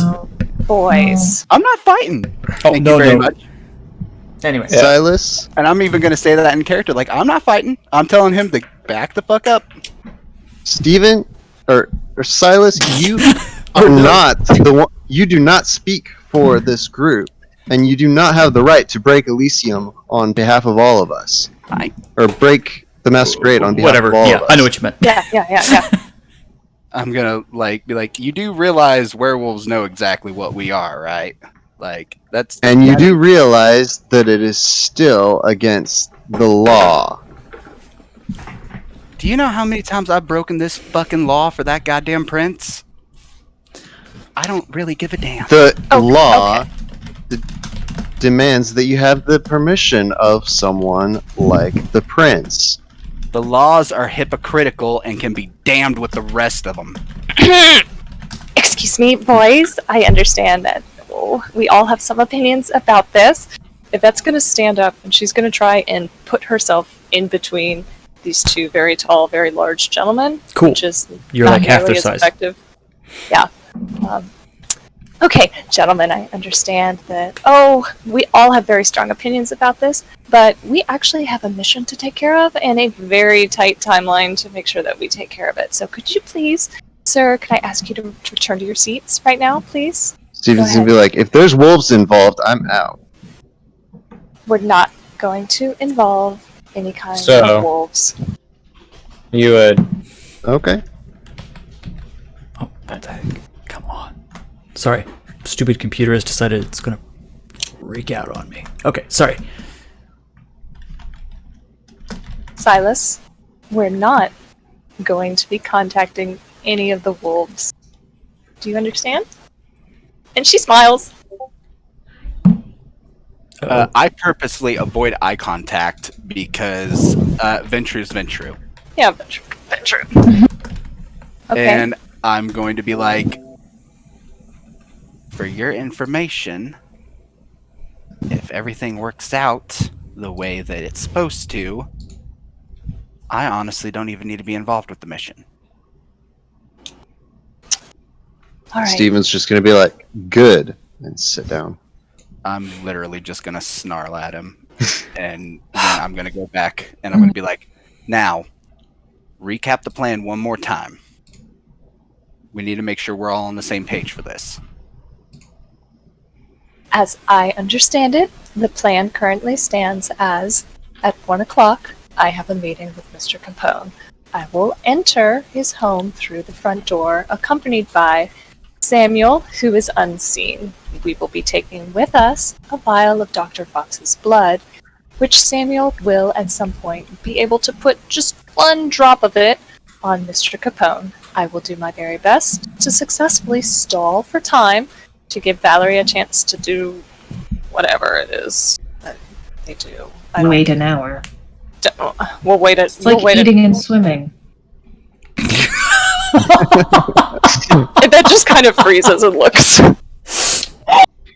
Yep. Oh, it's just deadpan. She was like, no, really, it is. Yeah. Okay. Thank you, Dr. Fox. And, okay. After that, we'll wait an hour, and then the blood ritual, or whatever we want to call it, will happen, and he'll be incapacitated, and then we can take care of him, and then I will simply walk out the front door again. Stephen and Mr. Becker, meanwhile, will be going from rooftop to rooftop, making sure that there are no opposing forces camped out to prevent us from leaving. That's it. That's how I understand it. Quiet, easy, in and out. Okay, so for GM benefit, that is how I understand the plan? Is that how everyone else understands the plan? Pretty much. That is how Stephen understands the plan. Okay. And I will admit, Yvette did not mention Silas, and that is not unintentional. Nah, he didn't think so. Yeah. Sorry. He's gonna nod, and he's gonna say, "Are we all in agreement?"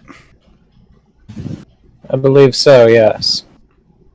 So there's no need for any kind of additional support or outside, how would you say, munitions? There's no need for outside munitions. Steven's gonna be like, yeah, none of those, what was it, drone strikes or whatever we were talking about that one time? No need for that. And she has no idea what you're talking about. He's just making a joke, but that was, I think, jokingly mentioned once. So. Yeah, that was like Very second possible. one or two. Oh, I was like, I don't remember that at all. Yeah. Yeah. Yes. Yeah, it was like He's Eon ago. Good Yeah. lord. Prince is powerful enough. He can just get a drone to do his job, right? I think No. it was more or less legit. Okay, Yeah. I will Oh my say this. gosh. No one has access to military drone strikes. That's disappointing. I mean, I do if I need them, but you guys do not. the GM You says like, call. no, your plan doesn't work. Drone shows up. Infrared, joke's on you. We don't show up. Well, crap. I mean, nothing. That was not my plan at all. Nothing. No. I would. That is the last thing I would do. That is my least favorite thing to do. Okay. So, if that is the plan, as I understand it, then are we safe to stop for tonight?